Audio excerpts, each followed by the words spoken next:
You want to give me a count in or just we're ready? Good afternoon, ladies and gentlemen. Juan, Cotto touching bases with you on your community radio station, our community radio station, the community radio station, Rainier Avenue Radio.world. Today, baseball, the O'Day Fighting Irish take on the Garfield Bulldogs up here at beautiful Garfield Park, Bulldogs Park, just to the north of legendary Garfield High School. And we have a classic battle today, and we're just joining in just a little bit late. Bryce McFeely led off for the Fighting Irish against Aaron Hurst, who's a pitcher for Garfield. He worked the count to one ball, 2 strikes, hit a ground ball to third base, and was able to beat out the throw. So we gave him a single. McFeely's on first base. The next hitter now is Angius Gilligan. And I wonder if he's related to Aaron Gilligan, who was a quarterback for Newport Long the day. I'll ask him.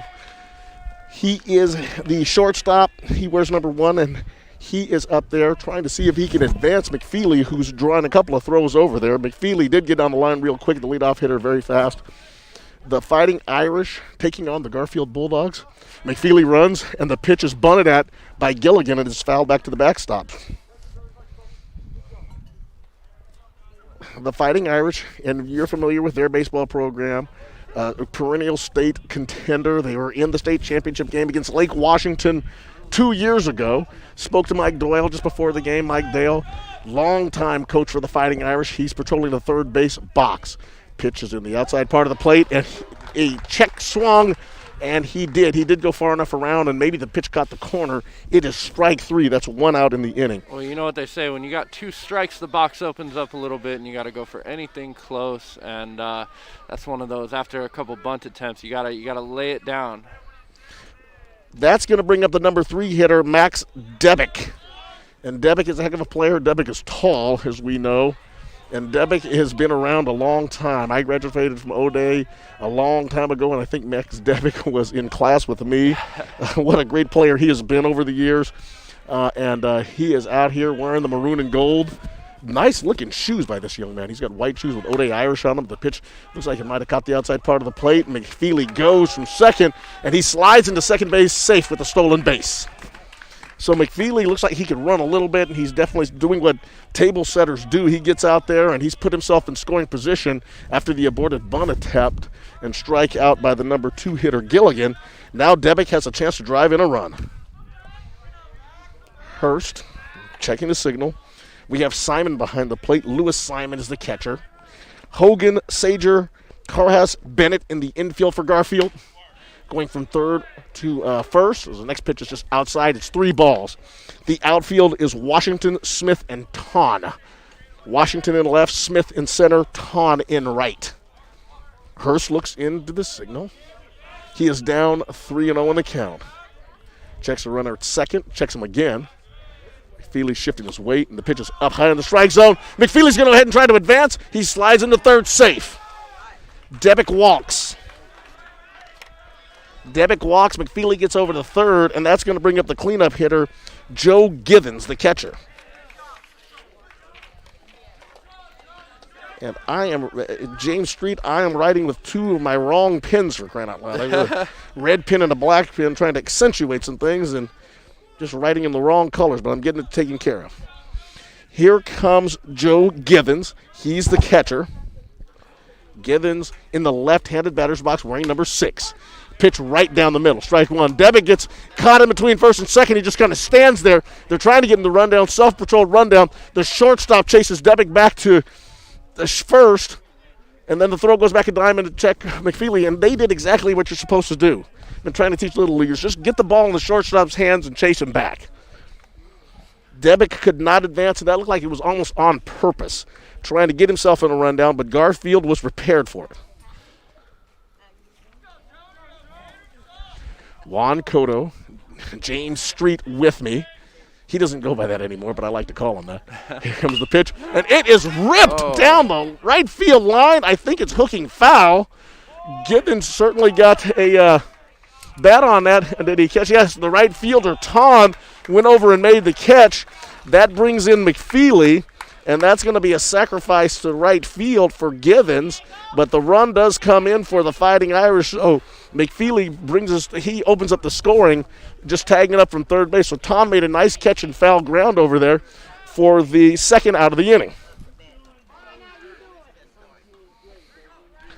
That's going to bring up Diego Contrato as a throw comes out. The pitch was called a ball, and they tried to get Debick over at first, and the throw got away from the first baseman. Nice looking throw by the catcher, Simon. Just bounced off the glove and rolled into right field, no problem. Runner doesn't advance. Debick is a tall guy, doesn't run real well. Diego Contrato. I went and told Mike Bell there's more T's and O's in that name than you can imagine, as the pitch is fouled off and rolled down the third base line. Wearing number 17, Diego Contrato. Husky first baseman, takes up a lot of the right-handed batter's box. Wearing black New Balance shoes, holding his bat out like Babe Ruth. Steps into the batter's box with a high leg kick. A little bit of an open stance. Here comes the pitch. Ooh, a little change of speeds, and got him. Strike 3. So Contrato strikes out. So in the first inning for the Irish, there was 1 run on 1 hit.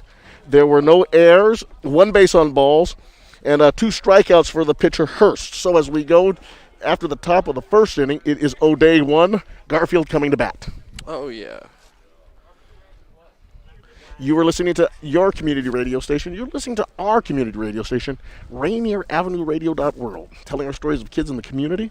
Today, Metro League Baseball. Last night, Metro League Basketball. So with this pandemic sports season, we're out calling games, James Street, and we're having a good time with it. Everybody's playing, and what I'd actually like to see that's interesting. Do we have any multi-sport athletes here who might have been out at both games, who have been playing back to back?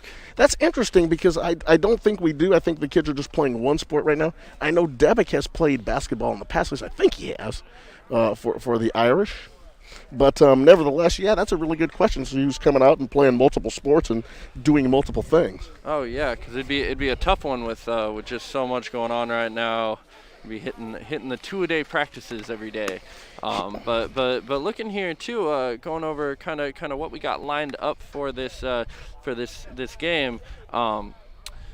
Contrary to Garfield's schedule this year, they've been playing pretty tough against most of the teams they've played against, and O'Day is definitely one of the front runners in the league at number 3 right always now, are. 6-2. Oh yeah, they're always coming out swinging. But Garfield with the home advantage here playing. I've actually never been out to a game here at the Bulldogs field, so this is it's a cool new experience. It's a great field, and I heard him talking about it earlier. There's no outfield fence here. There is, but it's really, really far out there.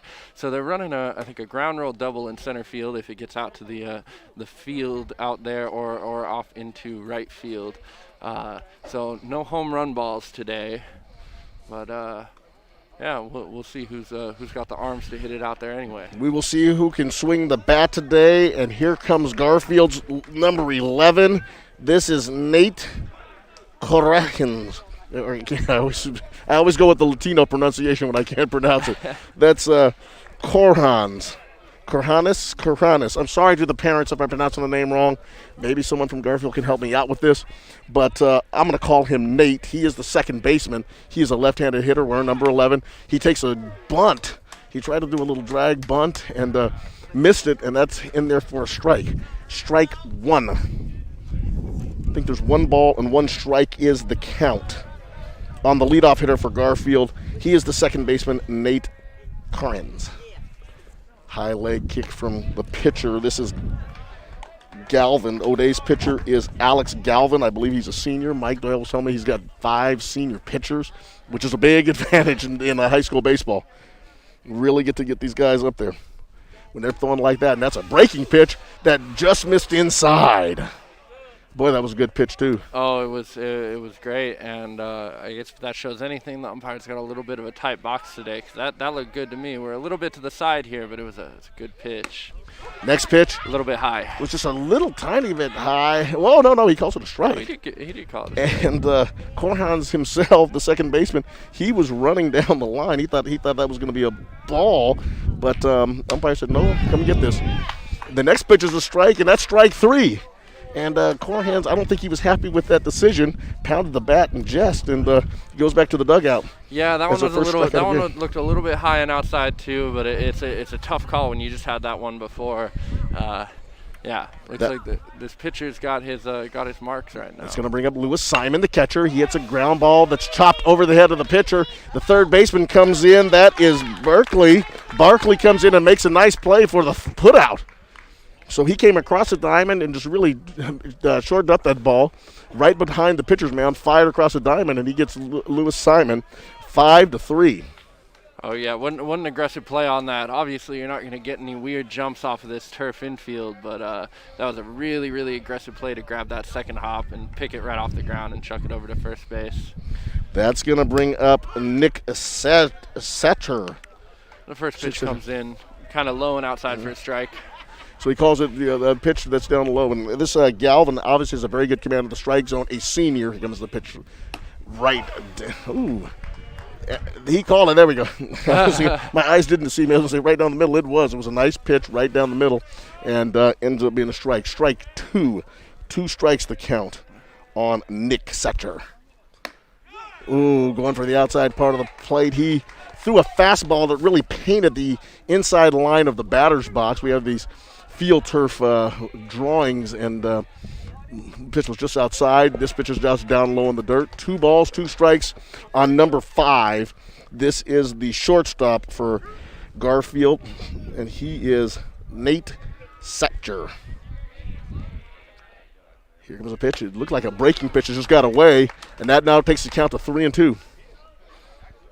That's the one thing we're starting to see early. We've seen a lot of counts go full at this point. He's really going through a lot of pitches early on. And we see that a lot in Major League Baseball. That hard fastball. And that pitch is inside, gets away from the catcher, and it's ball 4. So Setcher walks, ruining the perfect game. And you and I saw one of those, didn't we? Couldn't talk about it, but still people talk about our colorful combination on that. You trying to deny me the opportunity to speak about it, and the kid got it done. That brings up the cleanup hitter, Mr. Oliver Hogan. The first pitch is called a strike on the outside part of the plate. And Galvin, my friends, this Alex Galvin, he's about 6'2", wearing the number 21. And wearing his maroon jersey with gold trim. And let me tell you something, he's bringing it. You see the shift they just put on out here in the outfield? They did. The outfield has shifted. They've shifted more towards the right field side of things. As this next pitch falls aside, they're pitching him outside. That pitch right there was an outside pitch. That was a ball. It's a 1 ball and 1 strike. The outfield, if you can imagine this, the left fielder is almost playing in left center field. The center fielder is over in right field, and the right field is hugging the line, so they're going to pitch him outside. We'll see what happens. Takes a nod to check the runner. That's a weird one. You don't normally see the opposite field shift, especially on a right-hander. Yeah, that's really interesting. And this is kind of a throw that, and obviously Major League Baseball has gone to this shift, and you're absolutely right, usually to pull hit, but they're going to pitch him on the outside part of the plate, it looks like. As the pickoff throw from Galvin to Contratto was a little bit high, but Contratto threw that big first baseman's glove up there and snagged it. So that saved a little bit of an extra base advantage. Nice play by Contratto. Galvin in the stretch. Stares in, he gets a sign. Here comes the pitch. And it gets underneath the catcher's legs, and it bounces back all the way to Galvin. So it is a cement backstop here. Well, we got a pad kind of covering most of it, but there's a little piece of cement at the bottom. Yeah, about a 12-inch piece of cement that is not protected. That pitch hit that cement and bounced all the way back out, and by then the runner had advanced. And that was Setcher over there, so he's gone to second base. Galvin gets a sign. Looking in at Oliver Hogan. Here comes the next pitch. It's up a little high. Coach Mike Doyle told me today that this is the first time that the Irish have played in the 206. Most of their games are over in Bellevue on the east side at their field, Bannerwood Park. So they're coming over here and they're playing a game in Seattle today for about 2 miles, not even 2 miles, a couple miles, and that ball is smacked out over the left field head. It's a bomb out in the gap in center field. Here comes the runner, Setcher. He scores, and there goes Hogan motoring into third base with a stand-up triple. Love to see it. That was he hit it right into the shift too, and it looks like they're sending him back to second base. That's one of those ground rule doubles that we were talking about. They're going to call that a ground rule double? I'm not sure where that line is. He's picking up the little pad. He's picking up that little pad. His acceleration stuff was flying off of him, or he's going to get a sliding pad. He really crushed a fastball that went well over the left fielder's head. The left fielder was playing in the gap in center field, and that ball was absolutely tattooed. So a triple for Hogan, and that ties the score at 1. And that brings up the number 5 hitter here, Levi Bach, the DH. What's interesting is they're kind of leaving this shift on a little bit. We still got the right fielder hugging the line. The left fielder is still playing kind of in left center out there. The designated hitter box, he's in the left-hand batter's box. The pitch was down low and inside and got away from the catcher, Givens. It hit that cement bank, and it's only 12 inches high, but it's amazing how many times it's already come into play. And it bounced right back to Givens, and the runner down there, Hogan, was not able to advance. Left-handed hitter, purple jersey, left-handed batter's box. Takes a look at a strike right down the middle. I believe that's 1 ball and 2 strikes is the count. Such a little bit of a disadvantage when we don't have the scoreboard, so I apologize, folks. I'm trying to keep everything in order here. See what I can do to keep it. Bach waving that bat around. He's got a white DeMarini. Here comes the pitch. Smacks one to the second baseman. That's Tetters. Tetters throws it over to Contrato, and that will be the inning. So there was 1 run. There was 1 run. There were 2. There was 1 big Garfield hit, the triple by Hogan. There was 1 run on 1 hit. There were no O'Day errors. So after 1 inning, we're starting the ball game all over again. It's O'Day 1, Garfield 1. Just a beautiful day to see these kids out here playing today, and yeah, it's great. How's it been getting back out and calling some games? I absolutely love it. I absolutely love the sunshine. We've been blessed with some great weather. We were in the dugout. We were in the over in West Seattle at the field over there. I can't think of the gentleman's name. I think, what was I calling it? Sam Cook Field the other day. But nevertheless, it's a beautiful ballpark over there. Had a great day for baseball. It was overcast, and I was like, this is Seattle weather. But you come out here today, James, and look at this. I mean, this is absolutely beautiful. Nice and warm, clouds in the distance and blue sky overhead.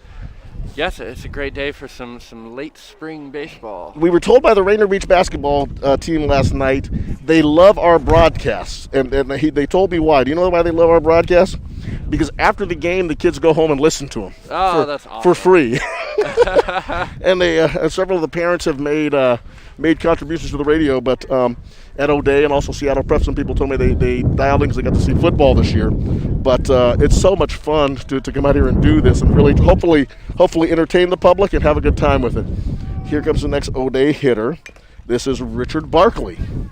And Barkley fouls off the first pitch. Barkley is the third baseman. Richard Barkley wears number 22.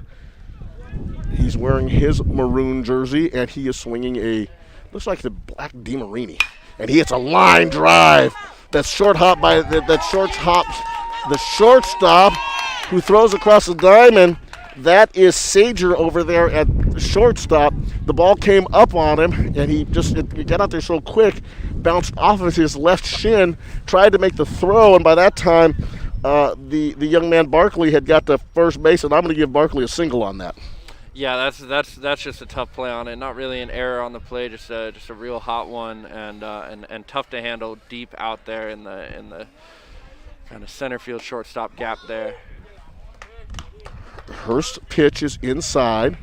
Ball one, a left-hander. He's lanky. He's about 6 feet tall, standing up on that big hill over there. Barkley has an average lead, and this is Braden Foster, the left fielder. He takes a mighty whack at it, and it hits the fence for a foul ball. And the umpire declared that ball out of the game. Don't want to have one of those scuffed baseballs in there. Braden Foster. Braden Foster, the hitter. And once again, he's a left fielder wearing number 15. The lefty pickoff move. I tell you, my son's left-handed. I never have liked the lefty pickoff move. I was a base stealer, and I always think it's sort of a balk, and he's manipulating those runners over there with that little step he gets to make as the runner takes off, and Oliver drops the baseball. Just came out of his glove. No problem. Was going to probably try to take a throw down there, but not too fast by that No. that runner over there heading over to second base, but he had a great jump on it. Barkley. So Barkley gets to second base. Now Braden Foster's got a chance to drive in and run with a base hit. Hurst stares in. Leg kick, arm, ball is outside. Nice looking delivery by the big fellow, Hurst. Nice looking delivery, nice looking pitcher. So it's going to be a pitcher's duel today, I can tell. Foster kind of swinging his bat over the plate. Slightly open stance. They have a little play on at second base as the second baseman sneaks in. That was Corrans tried to sneak in behind Barkley, but Barkley had none of it. He wasn't really off the base that far anyway, so he was able to get back really, really easy. 1-1. Rainier Avenue Radio.world, our community radio station, your community radio station, Metro League Baseball. And Lewis Oliver wants to go out and chat with his pitcher, Hurst, for a second. Lewis Oliver took his helmet off, called time, and he's walking over there. I love how they talk with the glove over their face, like I can hear like we can hear what they're saying on TV. I think that's such a tribute to Rainier Avenue Radio that they're like covering up their mouths so we can't see it. Yeah, we got to get the real long mic. Yeah. We can point at him. Do you think? Cotto's over there reading our signs. We gotta put my mask up. Oh man, Taylor Kareem's dialing in on us. Here comes the pitch to Foster. Oh my goodness, Braden Foster. Waiting. Here was a pitch. Oh, that was a nice pitch outside by the plate. The throw shot. The throw down to third base. The throw down to third base. Let's see if we get a signal. Looks like he is called out. Yeah, they gave him the out on that one. He was just a little bit behind. It was a great throw. We had a drop third strike. We had a K drop 3.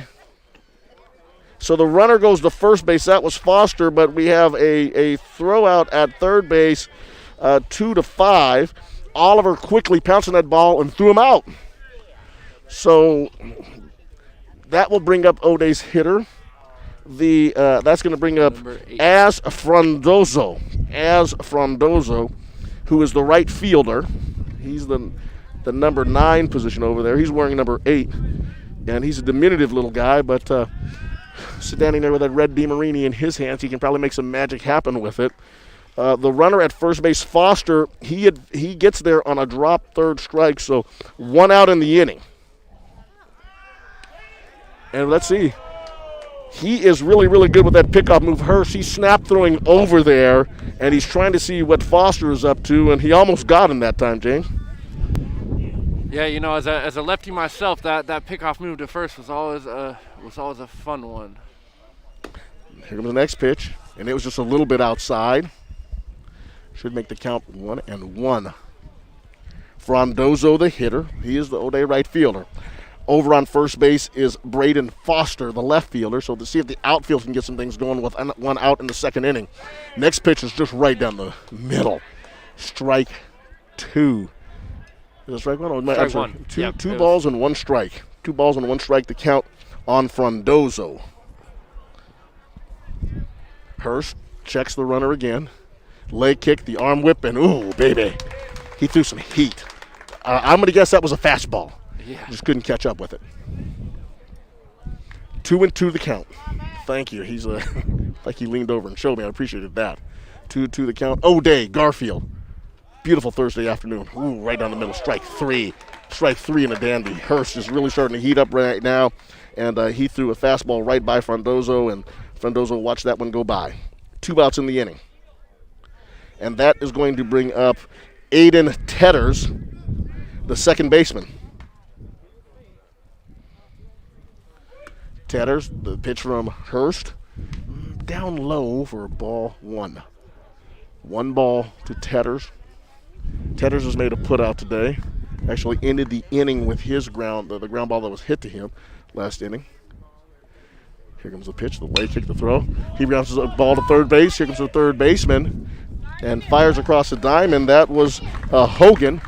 My man Ben Hogan over there. His name's not Ben Hogan, but Hogan throws the ball across the diamond, and that will be the third out of the inning on Tedder, so he gets him 5-3. So for the O'Day Irish, there was one base hit, and that pretty much exterminated the hits for them. No runs and no errors for Garfield. So after 1.5, it's the O'Day Irish 1, the Garfield Bulldogs 1. And man, you know what's interesting over this as we look at it, they're Garfield's 2-6 this year going into this, and O'Day's 6-2. And kind of looking over what they have here for stats, it's a lot of very, very close games. So there was kind of no seeing what would happen going into this. But it looks like they're very evenly matched teams. Just things play out different ways on different days, and it's real nice coming out here and seeing some really, really good baseball. That's the thing about baseball, as you know, James, and we've talked about this before on many different levels. You just don't get to come out and dominate like in football and so forth. For baseball, it is a sport where both teams have a chance, especially if you have decent pitching. And I'm sure that the Garfield coaching staff probably saved up knowing they had O'Day coming in and bring one of their aces out, like this young man that's throwing for them today, Aaron Hurst. You bring out an Aaron Hurst and get him ready, and that's typical of what you would do to try to keep the game close.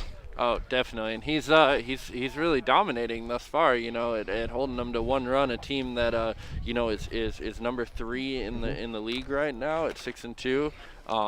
It's really holding them at bay. Here comes Donnelly Tunn. He's going to leave out the second inning for the Garfield Bulldogs, and he hits a ground ball just left of the third baseman. The shortstop made a nice play behind the ball to get a glove on it. Gilligan, Barkley dove for it. Gilligan slid on the turf, fielded the ball, and in one motion threw it back towards first base. Ton runs too fast, so we're going to have to give him a single. Oh yeah, that there was no way there was a play on that deep in the shortstop third base pocket there. Fantastic play on it, but making that throw in time was just even if it would have been right on target, it wouldn't have made it in time. That brings up Ben Bennett, who is laying out a bunt right now. Ben Bennett, he is the first baseman, and he threw the bunt out, and that pitch was low, ball 1. Bennett up there looks like they may play a sacrifice game. Obviously, runs are going to be a premium today, man, because these guys are really, really good really good pitchers. Bennett with the bat out. Here comes the pitch, and he just skims off the top of the bat for strike 1. I don't know how he missed that one. That pitch was, of course, I'm not sitting there trying to bunt an 85-mile-an-hour fastball either. Galvin kind of reached back and just really threw that pitch. Alex Galvin, the senior pitcher for the Irish. Bennett, the bat out again. He's going to bunt. Ton, a good leadoff. The pitch is bunted down the first base line. It is a dandy, folks. It's a dandy. The throw is just off the first baseman's glove. Ton's going to advance to third base on an outstanding bunt that went down the line 4 inches off the line by Ben Bennett, the first baseman for Garfield. I'm going to give him a single for that. And that's not even what they ask you for when you come out to do the sacrifice, but it is a bonus to be able to get a bunt that nice right down the first base line, and it wasn't about to go foul or anything, but the pocket they were sitting in, that's a tough throw from the catcher going up the line, and just a fantastic bunt. That brings up the left fielder, number 17, Malachi Washington. Tall, thin hitter, standing in the left-handed batter's box. He is showing bunt. Here goes a pitch from Galvin. He bunts it down the first base line, tries to get it past him, and it goes off of Galvin's glove. He underhands it to the first base. The out is made at first, but that does plate Ton. Ton comes in. Washington is sacrificing, so he is out 1-3 on the sacrifice. And Bennett goes to second base, so a really good job bunting the baseball, and that gives Garfield a 2-1 lead. That's going to bring up Kerry Smith, the center fielder. Smith takes the first pitch for a strike right down the middle. Garfield 2, O'Day 1. Alex Galvin, he has been bludgeoned here, and the ball hasn't left the infield yet. Runner at second base is Bennett dancing and skipping around as the pitch from Galvin is up and in. It's 1 ball and 1 strike. Smith waving the black DeMarini. I like these guys that wear short pants and socks. It's nice to see some stirrups. It's nice to see some colored socks. And I think that makes for a much nicer contrast than wearing your pants all the way down, which is kind of what modern baseball's gone to. Smith, he's got a gold and black A50 bat, something like that, with the numbers. The pitch goes off of the backstop. It actually hit the catcher's mat portion of the backstop, and the runner advances. Bennett is now at third base with 1 out. So Smith, he's got to be kind of licking his chops right now. Kerry Smith, the center fielder, he is wearing number 15, actually number 18 on his back, and he is looking forward to seeing what he can do, make a little contact and drive in a run. Taking a really nice swing.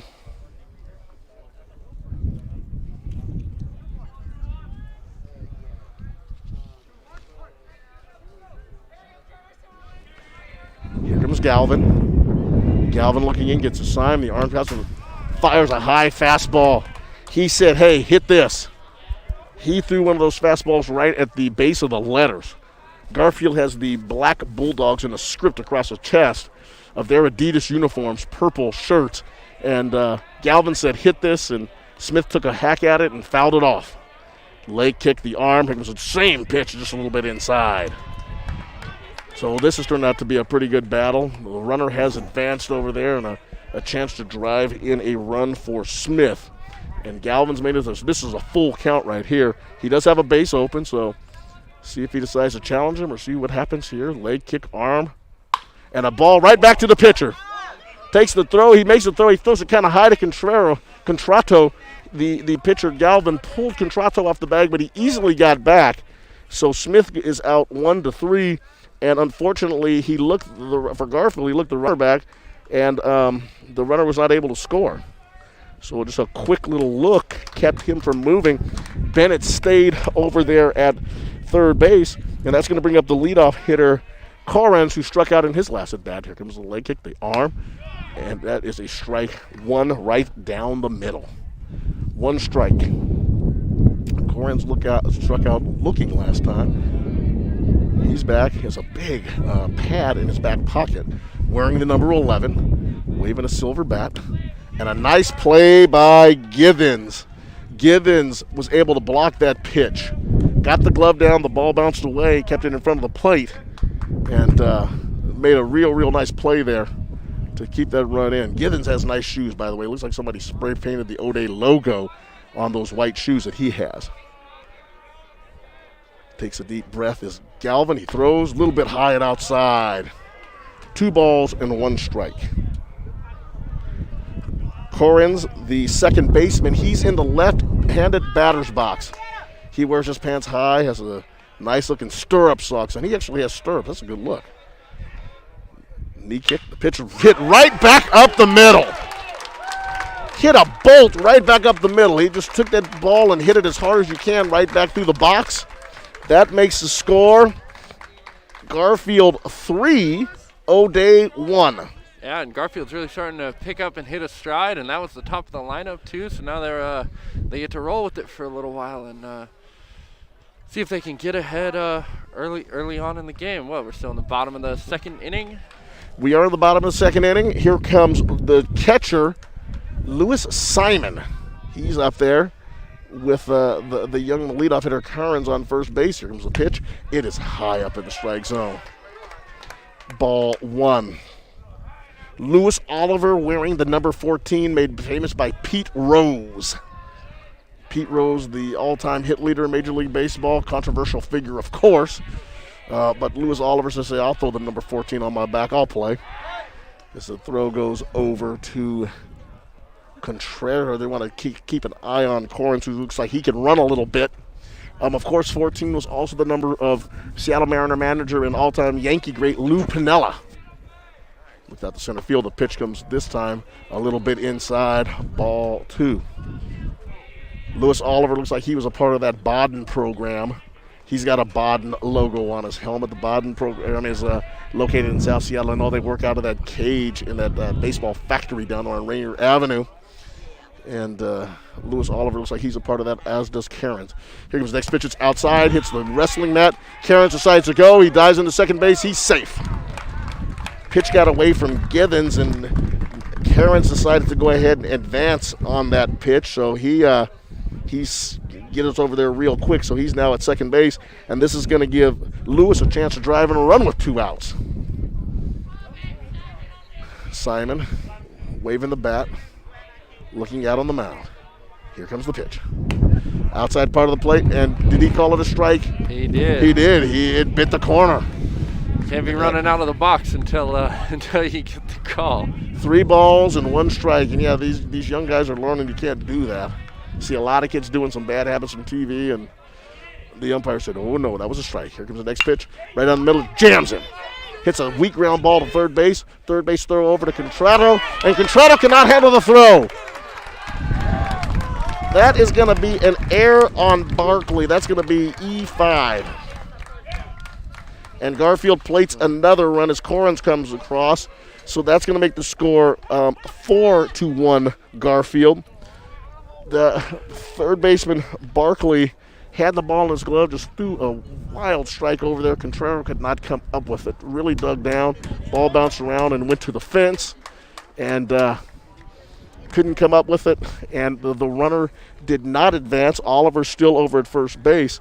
But I'm going to call that one E5. They may call that a hit. It was a very tough play. A ball off the handle rolling down to the third baseman. Oh, yeah. And we got a little break in the action. Sure. The coach headed out to the mound. Tonight's broadcast is brought to you by the Seattle Mariners. Baseball and fans back at T-Mobile Park. Learn more about the new health and safety protocols and check out the 2021 schedule to get tickets at mariners.com. Pretty cool that we teamed up with the Mariners again, and all that they're doing right now to get people back in there to see some games. There's no question about it. And the Mariners, King County, these different groups that are working on vaccinations, and it's good to see that the Mariners have done that with the vaccinated sections, and it's everyone's responsibility to make sure that we're taking care of the community. And I think that's an important thing. We're glad that people are getting vaccinated.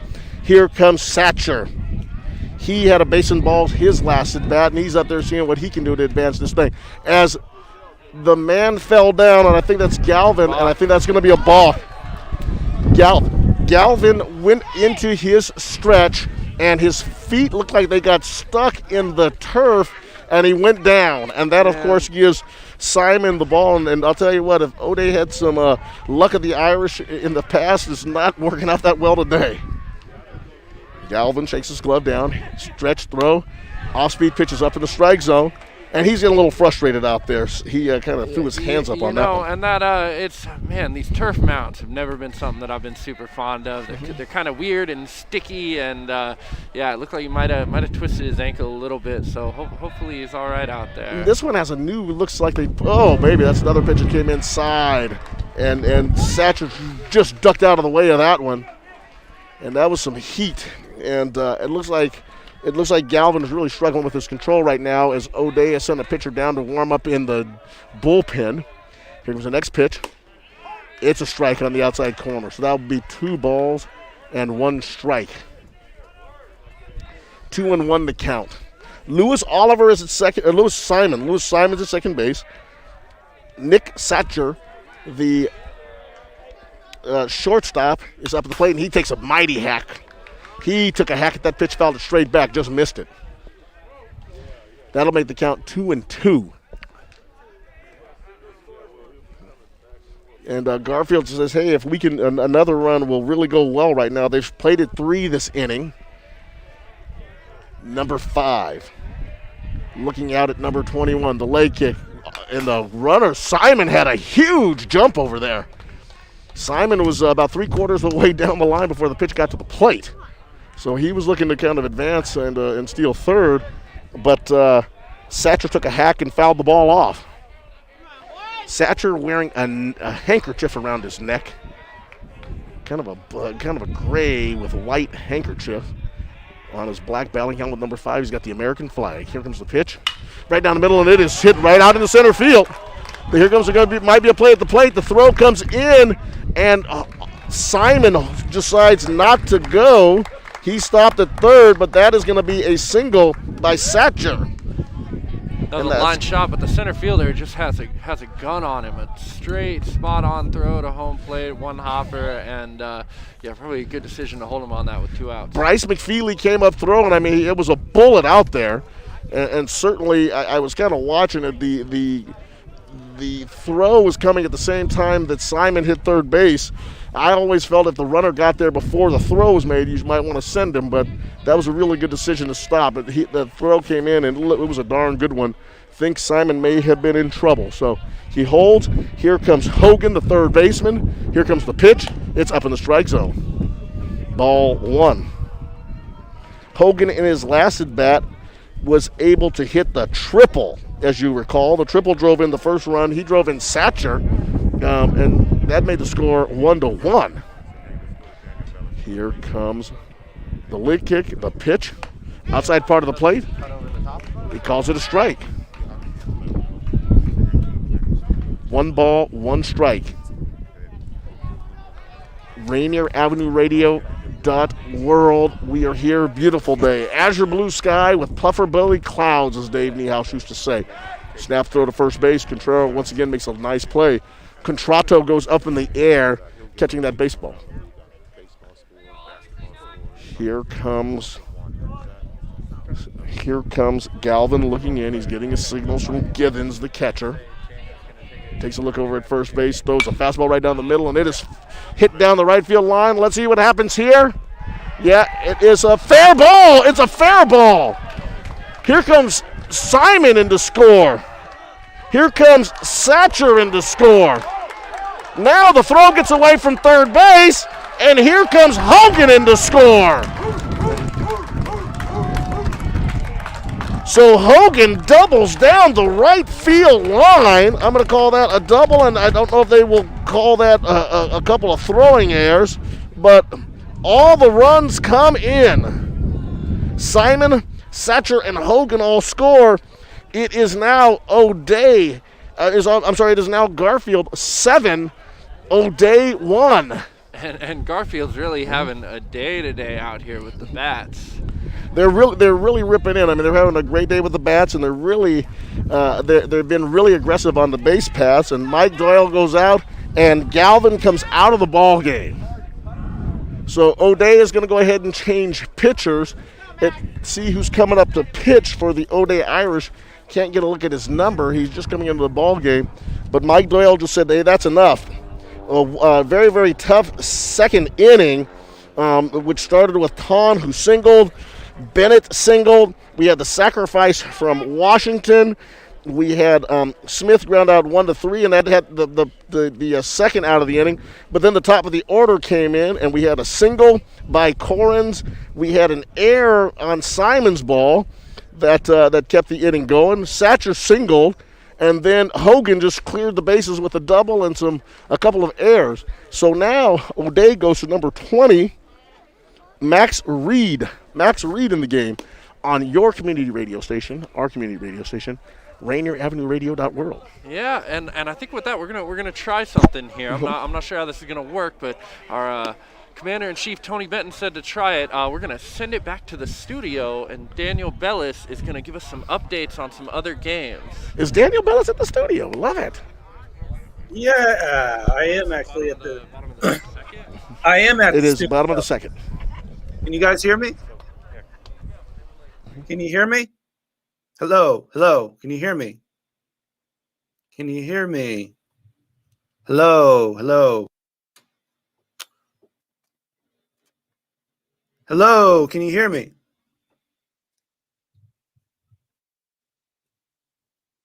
Yes. Oh, okay, cool. I didn't know.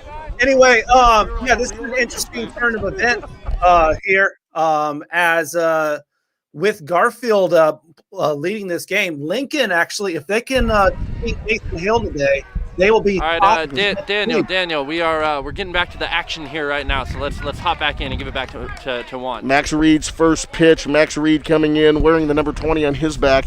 His first pitch is down low. It skipped across the plate, but it was swung at for strike 1. This is the DH. Balk at the plate. He hits the ground ball to the shortstop. Shortstop of O'Day picks it up. That's Gilligan. Throws the ball high. Throws the ball high over Contrato. Gilligan throws the ball high over Contrato. And that is going to be an error. That will be a E6. And now Ton is coming up again. And Mike Doyle is going out to check on Contrato. Contrato may have come down on the bag wrong. It looks like he may have pulled something. Doyle is talking to him. The throw was up over his head. Tried to go up and get it. And he came down on the bag. And it looks like he may have maybe twisted his ankle a little bit, and he's kind of just grimacing, and he's looking up at the sky. Good to see you. Yeah. Got some of the O'Day parents coming by to say hi that I haven't seen in a while, and always good to be out here at Garfield Park. Obviously growing up in the community here.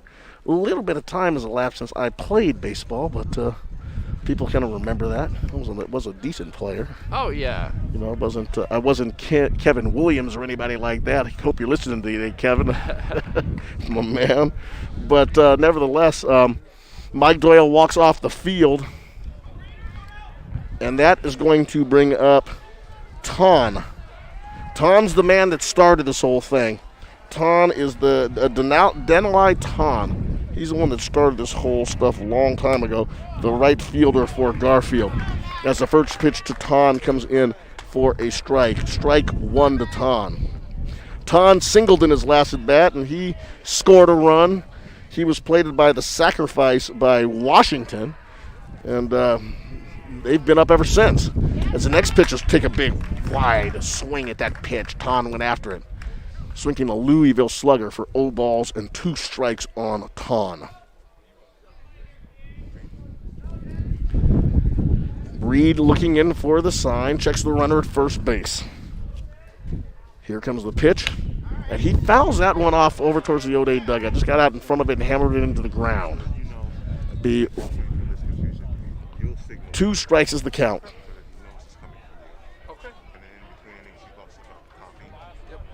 Rainier Avenue Radio.world, our community radio station, your community radio station, on a beautiful sunny day. Azure blue sky with puffer-billy clouds. It is gorgeous out here at Garfield today. The next pitch is strike 3. So finally, O'Day gets through the inning, but let me tell you something. They gave up a lot.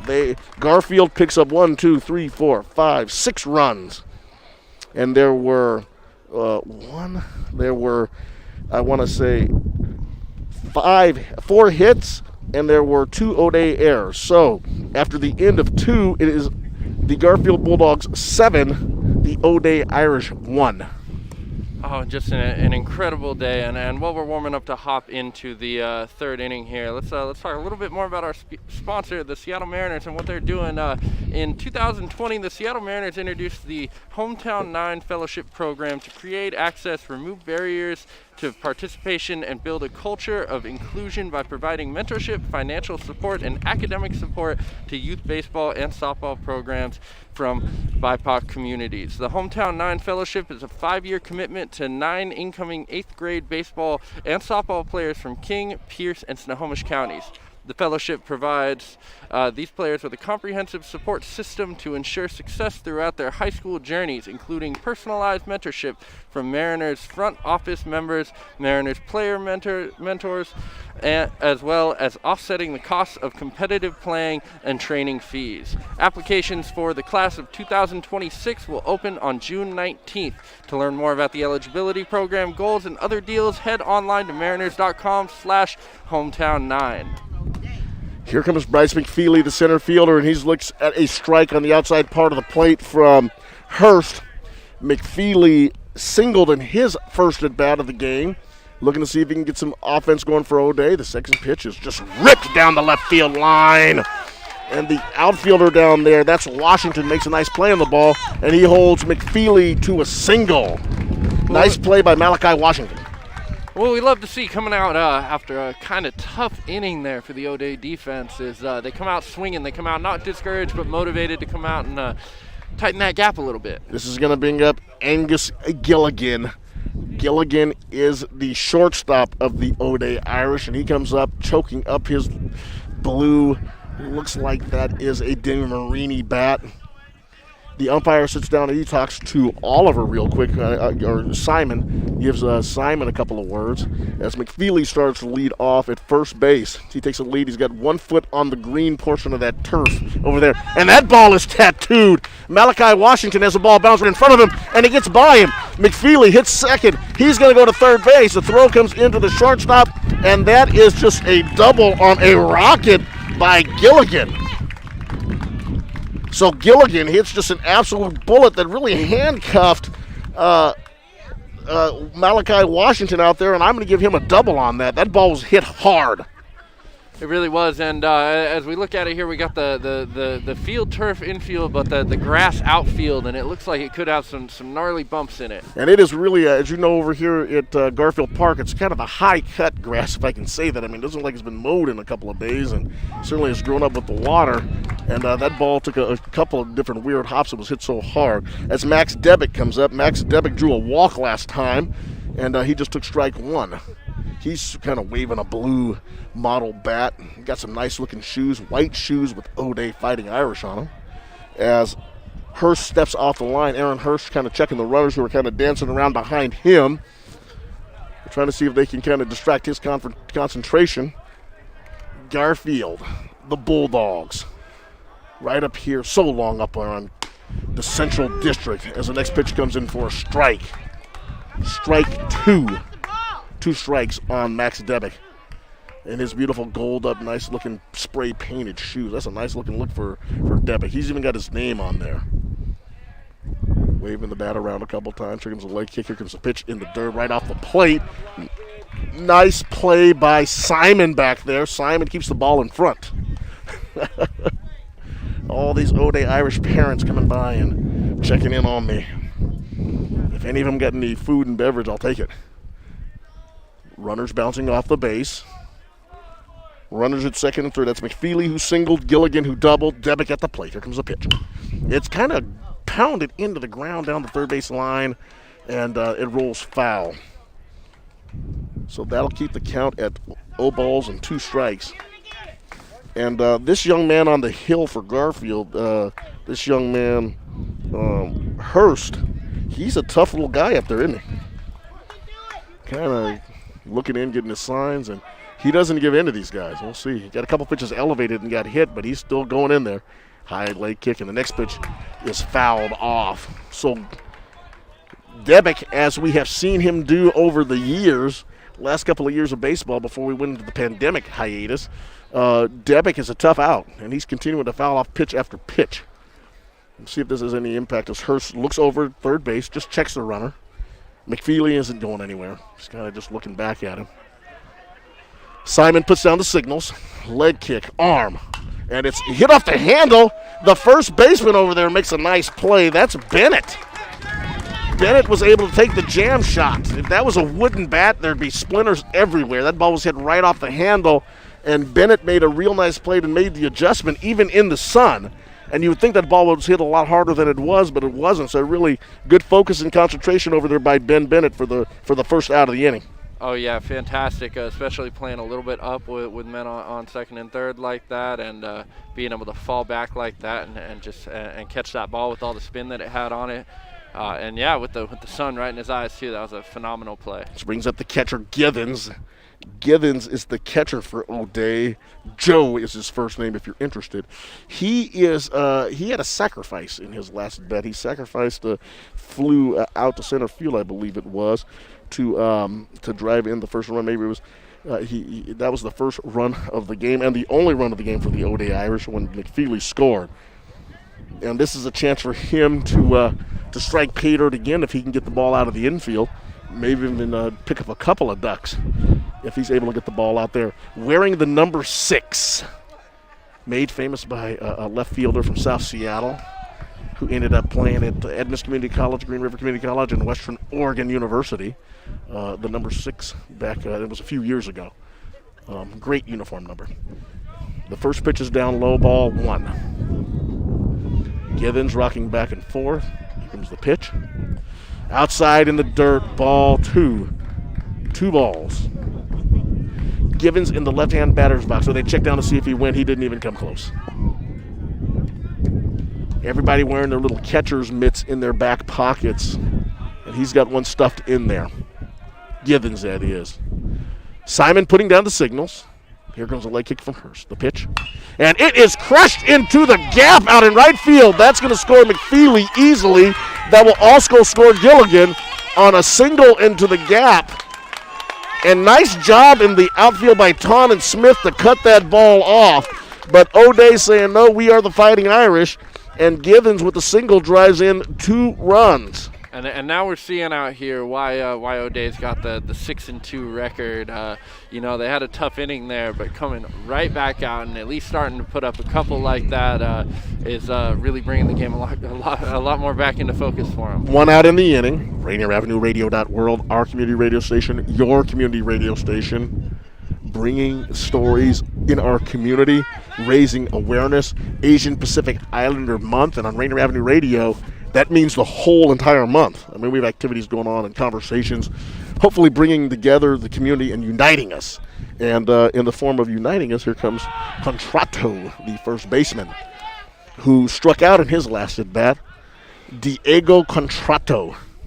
And if you thought Juan Cotto was a name that had a lot of C's and O's and T's in it, wait till you see how you spell Contrato. That's a beautiful name, by the way. Here comes the pitch. It's on the outside part of the plate. Ball 1, missed outside.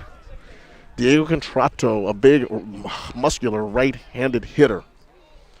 Sitting up there, they've got a pinch runner for Joe Givens over there. I think that is Abner, who normally plays a lot of third base for this team. He is a sophomore, which is on the outside. The umpire called timeout.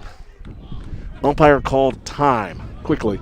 And I don't know if something got loose on the field or someone's out there on the field, but he put an end to that pitch really, really quickly. Abner leads off. And a snap throw over by Galvin.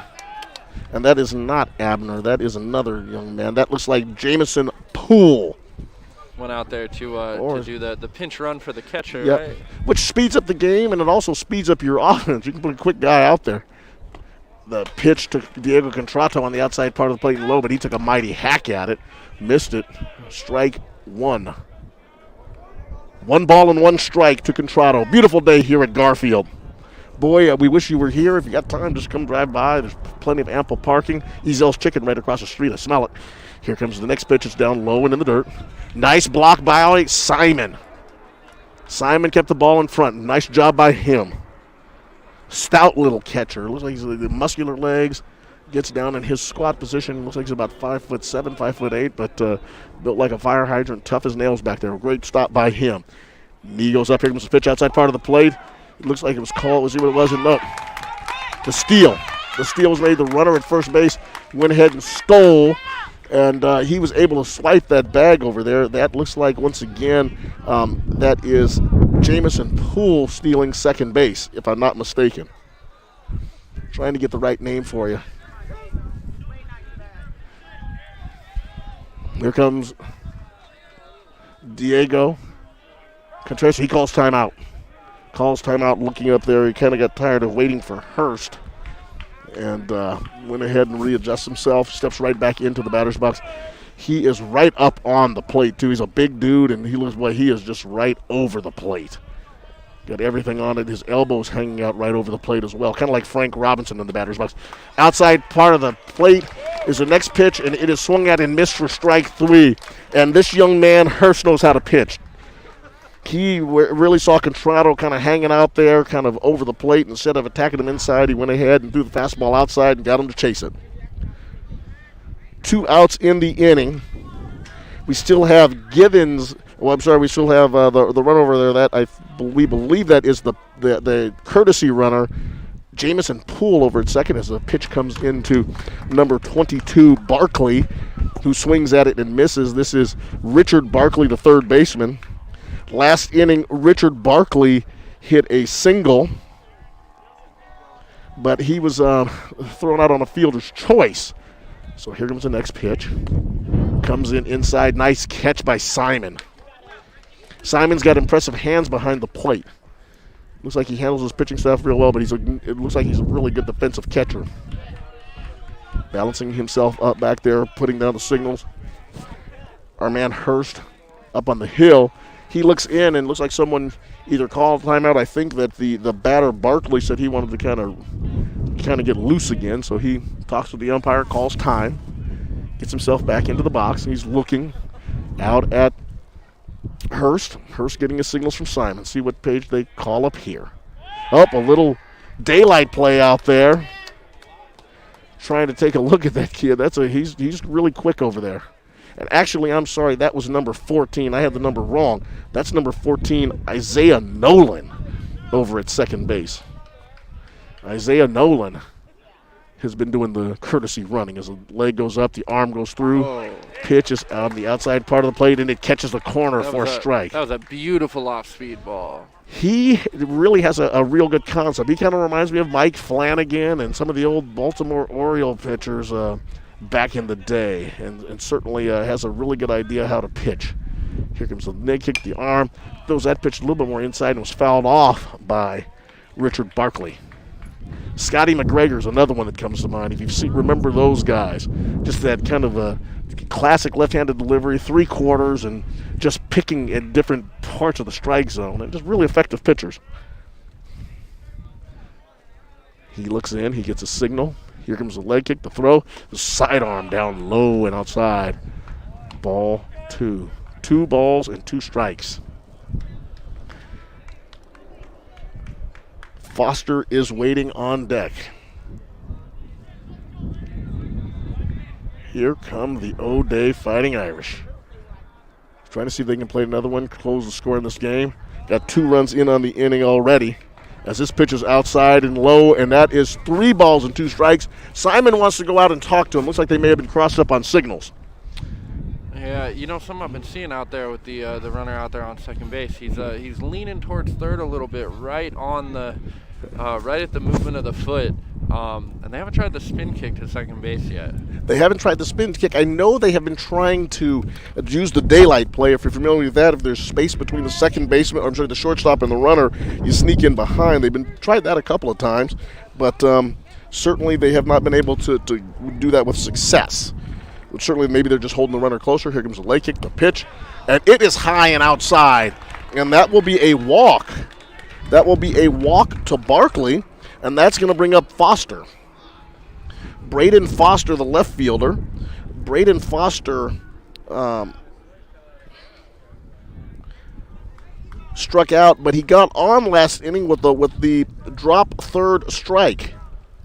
He struck out, but he got on base and was actually motored around the bases a little bit. So we'll see what he can do. Here comes the pitch.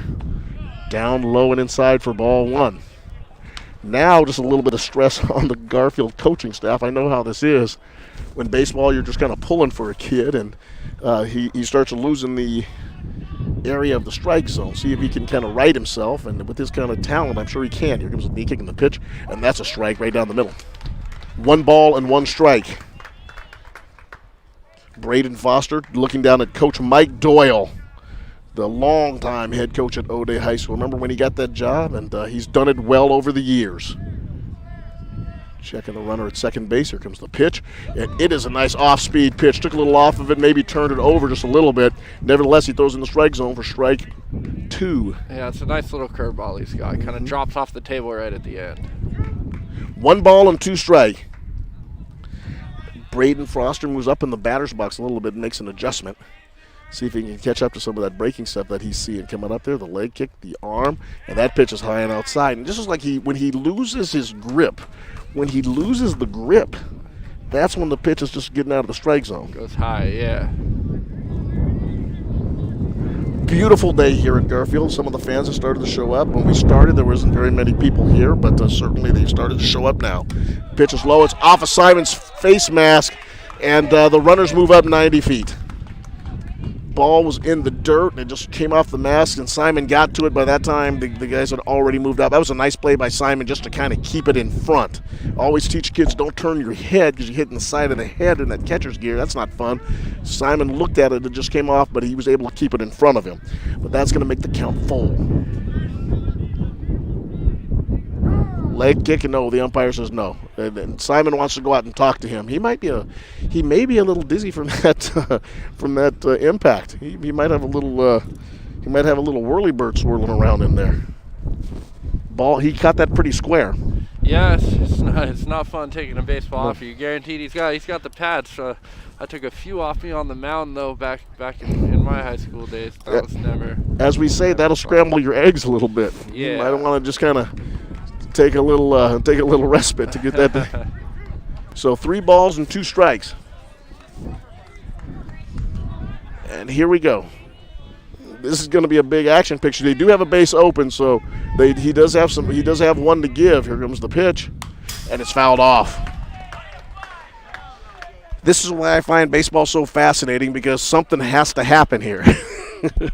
I mean, here comes Hurst, and Braden's up there trying to see what he can do. Foster's waiting for the pitch. Black bat, slightly open stance. Over there. Oliver telling the coach that he got it. He says, we have this. We got it. So he's putting down the signal. I don't know if he wanted to get one from the side or not. Leg kick, arm, and another foul ball. It's a good pitch, though. That's a great pitch, and Foster's making this a very, very tough at bat. Foster is battling and fouling off pitches, and this is 2 tough guys going at it. He's going to foul off pitches, and looks like Hurst is just going to keep throwing strikes. Oh yeah, and this is a real tough at bat. There's a big difference between getting out of this half of the inning at 7-3 or 7-5. Simon pulls back on the face mask after the conversation at the mound. Boy, I tell you, that Ezel's chicken. When we used to play ball at O'Day at Broadway Field, here comes the pitch. Another foul ball. Over to your left. There you go. When we used to play ball at O'Day, James, we used to smell the Kentucky Fried Chicken. And that came across the street from that place that's now a Mexican restaurant, I believe, up there at Bobby Morris Field. But this Ezel's really kind of adds to the atmosphere here at Garfield Park. The pitch inside, and he just threw it right by. Foster. Just wound up to a fastball, and that will be the 3rd out of the inning. He swung and missed. So for the O'Day Fighting Irish, there are 2 runs. There were 3 hits. There was a base on balls. There were 2 men left on base at the end of the inning. So after the end of 2.5, it is the Garfield Bulldogs 7, the O'Day Fighting Irish 3. All right, awesome. And we're at a little bit of a break. Let's, Daniel, you want to take it to give us a little bit of an update? Yes, thank you there, James.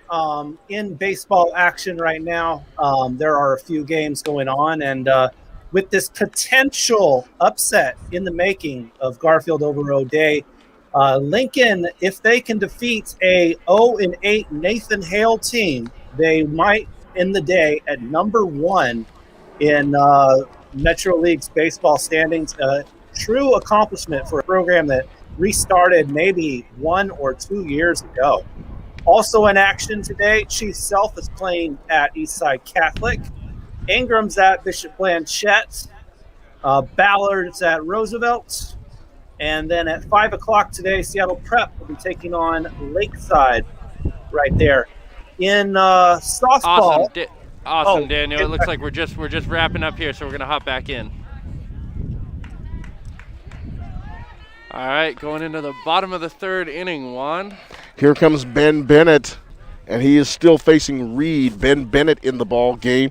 In his last at bat, he singled. That was against the first pitcher for O'Day. That was off of Galvin. So go back to my notes here. Yeah, so Bennett is, and he scored a run, and there's another single. Another single banged up the middle. Bennett singles again to lead off the 3rd inning, so his bat is continuing to stay a little warm. That's going to bring up Malachi Washington. This outfield for Garfield, they're really good. They get up there and they swing the bat and make contact. And Washington and Smith, they did a nice job last time. He sacrificed last time. Let's see what they do with Malachi Washington this time. He squares around to bunt again. Here comes the pitch. Outside. for ball one. No, he did call it a strike. Snap throw from Givens down to first base just to check the runner over there. And he got back. That is Bennett. Malachi Washington sacrificed last time. Looks like he's going to go ahead and sacrifice again.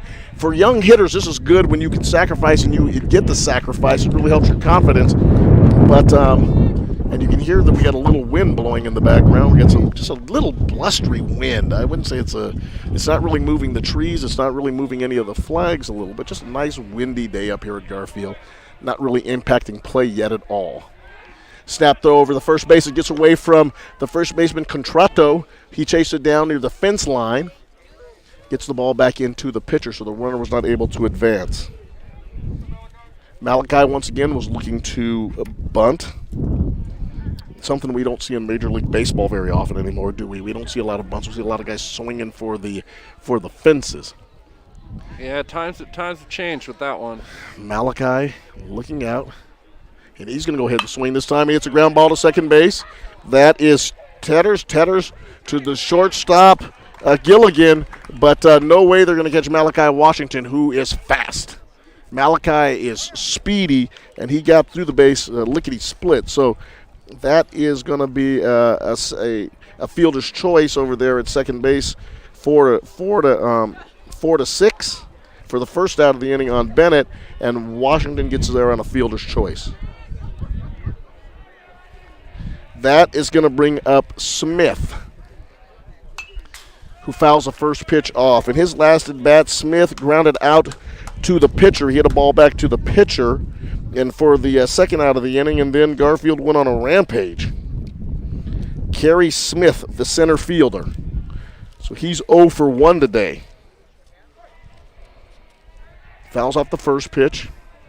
Malachi Washington has some speed out there at second. He's got 1 foot on the green turf, and he snaps it back to the bag. Was he leaning a little bit? May have been leaning just a shade.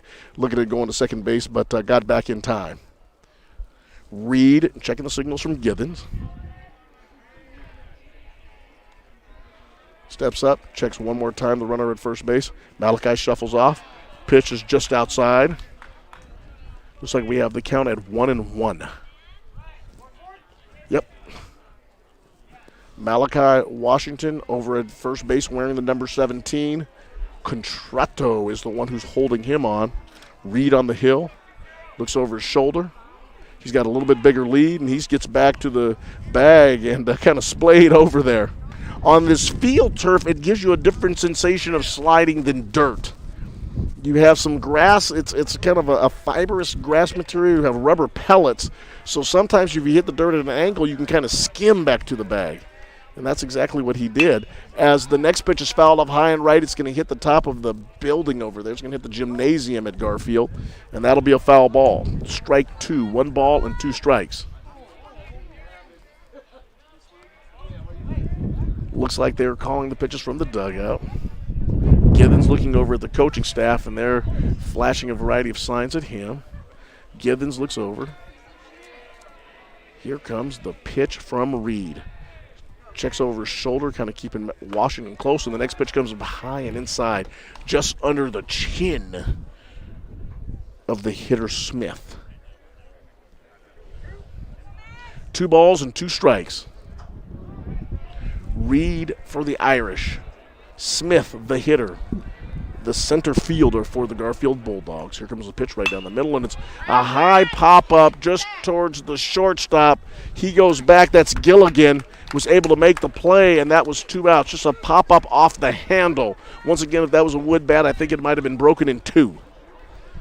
And that is going to bring up 2 outs. Thank you. That is going to bring up the leadoff hitter. Second baseman, Corrins. Yeah, the leadoff hitter. Yeah. Corrins is 1 for 2 today. He had a single, and he struck out in the first inning, singled in the second. See if Malachi goes. Pitches up high, ball 1. Usually this is a good time to send the runner at first base when you have your leadoff hitter up. And if he is thrown out, you start off with your leadoff hitter still at plate in next inning. And obviously if he gets there, that gives a pretty good hitter a chance to drive in a run. Malachi gets back down as the throw goes over to first base, and they certainly are worried about trying to keep him close. He's a quick dude over there. Especially what we've seen the Garfield, the top of the lineup do here. They could roll this one over pretty quick. 2 outs in the inning. Reed on the hill. He replaced Galvin, the starting pitcher for O'Day last inning. Next pitch is up high. So that will be 1 ball and I believe 1 strike, if I'm not mistaken. But we'll find out what they call here. Reed keeping an eye on Washington again. Here comes the pitch, and it is high. 3 balls. 3 balls to count on Cormans. And I think that Malachi Washington may be a distraction over there. Yeah, a little bit. He's taking a healthy lead out there. And the next pitch is up high as well. And that pitch really wasn't close. That was not only higher than the letter, it was higher than the bill of the helmet. So that's going to move Malachi Washington down to second base. And the man Cormans, the second baseman leadoff hitter, he gets down to first on a base on balls. That's going to bring up the catcher, Lewis Simon. Simon, in his first at-bat, hit a ground ball to the third baseman. In the second at-bat, the third baseman made an error, and he got on, and he scored a run. So we'll see if Garfield can get something going. And all of their damage was done with 2 outs last inning, and here they are with runners at first and second with 2 outs this inning. Reed checks the runners, pitch, and he's lost control of the strike zone. He's got everything just a little bit up right now. Yeah. And I think that Mike Doyle's going to go out there and talk to him about that. That is just a matter of trying to finish your pitches. And come down to here, just in terms of where you're snapping the ball off, because hopefully he's going to resettle him down. And when you're letting the ball go back, you're just trying to throw it a little too hard. Yeah, and it's a great opportunity for the coach to get out there and just let him take a few breaths real quick, because that's often what it comes up to, is you're out all by yourself out there on the mound, and just getting a minute to just kind of breathe is real important to dialing back in that. Mike Doyle, a graduate of O'Day High School, replaced Bob Blair, who took the position up at, I believe, Glacier Peak High School. That was more than a decade ago, if I'm not mistaken. I know Jack Doyle and the Doyle family, that they just love this game. They are baseball fanatics. And we have run an outstanding program at O'Day. Simon takes off to go to third base. The throw goes down to second to try to get Cormans, and the throw was on the second base side.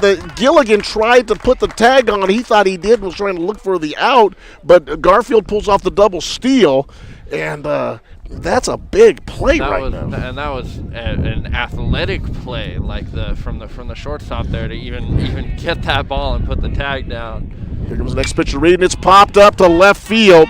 That's the left fielder over there for O'Day. He's chasing that ball down. That would be Braden Foster. Foster kind of waddles back on that ball and obviously had to deal with a little bit of the sun, but he's able to corral that. And that was Simon really showing a little bit of pop on that, but it didn't go anywhere. So with that being said, that's the third out of the inning. And after a hit and a base on balls, Garfield left 2 men on. So after 3 innings, it is still Garfield 7, the O'Day Fighting Irish 3. You are listening to Juan Cotto.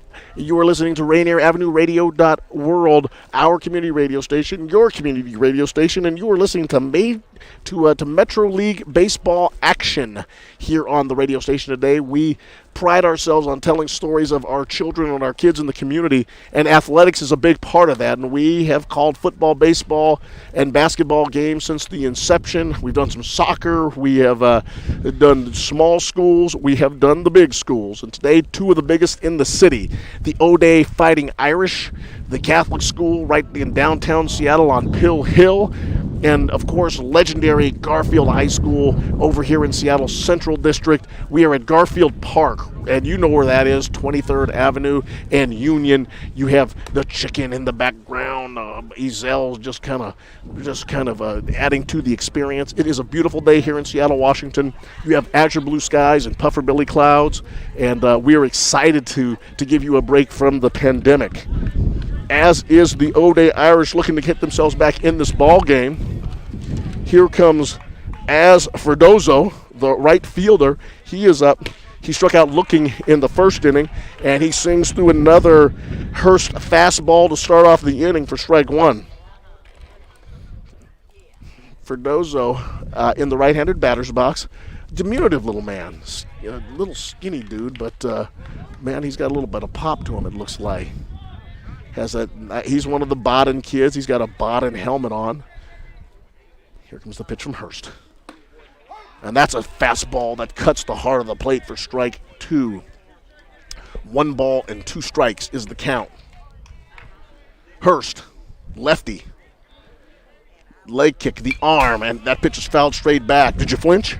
A little bit. Came right back over at eye level, too. We're standing here on a beautiful day here at Garfield Park. Pitch was fouled right back by Ferdozo. Tetters is waiting in the on-deck circle as Ferdozo pops one up to the first baseman, and that's corralled by Bennett over there, and that's the first out of the 4th inning. 1 out. Ferdozo pops up to 3. That brings up Tetters. Tetters hit a ground ball to the third baseman last time. Tetters was out 5-3, and we'll see if he can get this started. Tetters, the second baseman. The wind, the pitch. He took a little bit off that. Maybe turned it over just a touch. Nevertheless, strike one. Got that ball into the strike zone. Next pitch is down low.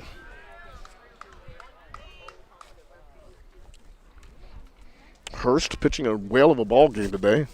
Has kept the O'Day hitters off balance and kept Garfield in the game. Pitch is down low again. Ball 2.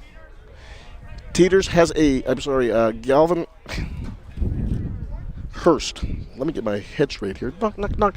Hurst has a black glove, purple uniform top, as the next pitch is down low for ball 3. Garfield in their purple uniforms today. They've got the black Bulldog script in white trim.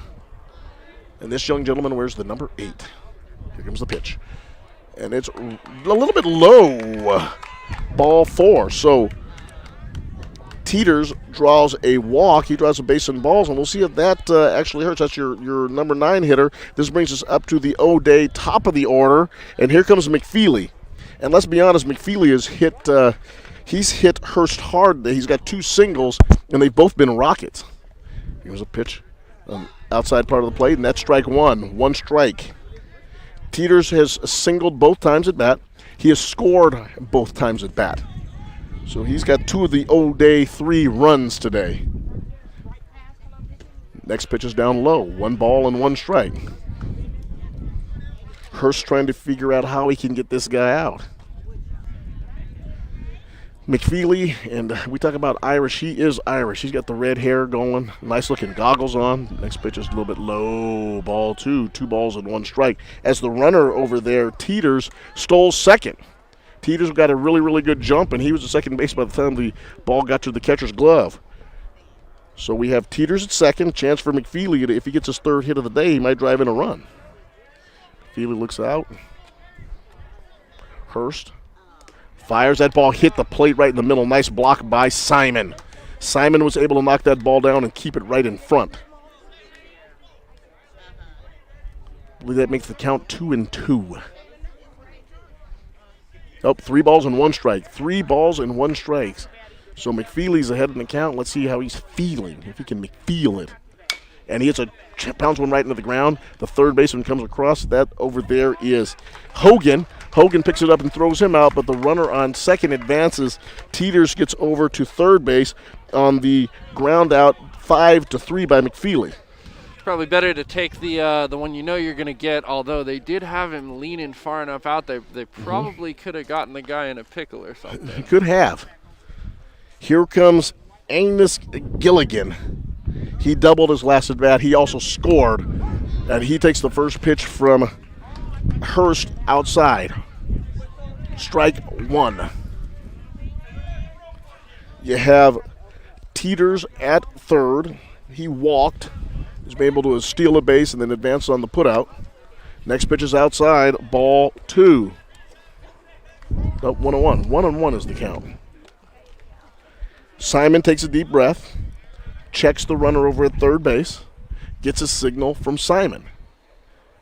Leg kick, the arm. And that pitch was maybe just a touch inside. It's a beautiful breaking ball, though. We're going to go 2 balls and 1 strike. Hurst trying to see if he can keep another run from coming in. He's got a 7-3 lead, would like to keep it that way. Checks the sign, leg kick, arm. Oh, pitches right down the middle. Strike 2. 2-2 the count to Gilligan. Gilligan's hoping that he can plate this run. He's got a little American flag on his shut batting helmet. Leg kick, pitch. Down low, he gets away from the catcher, Simon. And here comes Teeters in to score. So the base on balls ultimately does hurt Hurst as that run comes in, and O'Day picks up another one on a tough pass ball by the catcher, Simon. And that ball, I think it just got away from his glove, didn't it? Yeah, it's wild to see one that stayed back there far enough that they could actually get the guy to steal home. We've been seeing a lot of bounce backs today. But Hurst reared back and threw a fastball right by Gilligan, so that he didn't even wave that pitch and just watch it go by for strike 3. So the run does come in. Gilligan does get an RBI for that, and after no hits, O'Day does pick up a run. So O'Day picks up a 1 run, and the base on balls certainly was a problem for the Irish. But nevertheless, they do pick up the run. Teeters comes in on that base on balls and says the base on balls was a problem for the Garfield Bulldogs. So that makes the score. It is the Garfield Bulldogs 7, the O'Day Irish kind of chipping back into this with 4 runs. On your community radio station, our community radio station, Rainier Avenue Radio.world. And just to go back over it again, tonight's broadcast is sponsored by the Seattle Mariners, and they're working really hard to get baseball and the fans back at T-Mobile Park. You can learn more about the new health and safety protocols if you go and you check out their website and the 2021 schedule. You can get tickets there at mariners.com. It's really great seeing baseball come back. Last year was a tough year. We didn't get out for any of it, and I'm loving being here. I got to go catch a couple of Mariners games this year too. Well, and it's so exciting what the Mariners are trying to do in the community, and I don't want to say trying, I mean they're doing in the community. They're certainly building good relationships. They need to build the game right now, and they're coming up with different ways to do it, and I'm glad they're looking at different ways that they can give young people who may not have the means to participate in this sport, because it's become so expensive, an opportunity to do so. As the first pitch from number 5, the shortstop Sager is hit a mile high, and the center fielder for O'Day, McFeely, comes in and makes the play. So that is in the 4th inning, that is a pop up to the center fielder, or should I say a fly ball to the center fielder for the first out. And that is going to bring up Hogan, the third baseman for the Bulldogs. Hogan today. Are we in the 4th, or are we in the bottom? We're of the third, we're in the 4th inning. We are in the bottom of the 4th. Oliver Hogan, the third baseman, he has walked in the 1st inning, and he hit a single in the 2nd inning. He has scored 2 runs of the 7 runs today for the Garfield Bulldogs.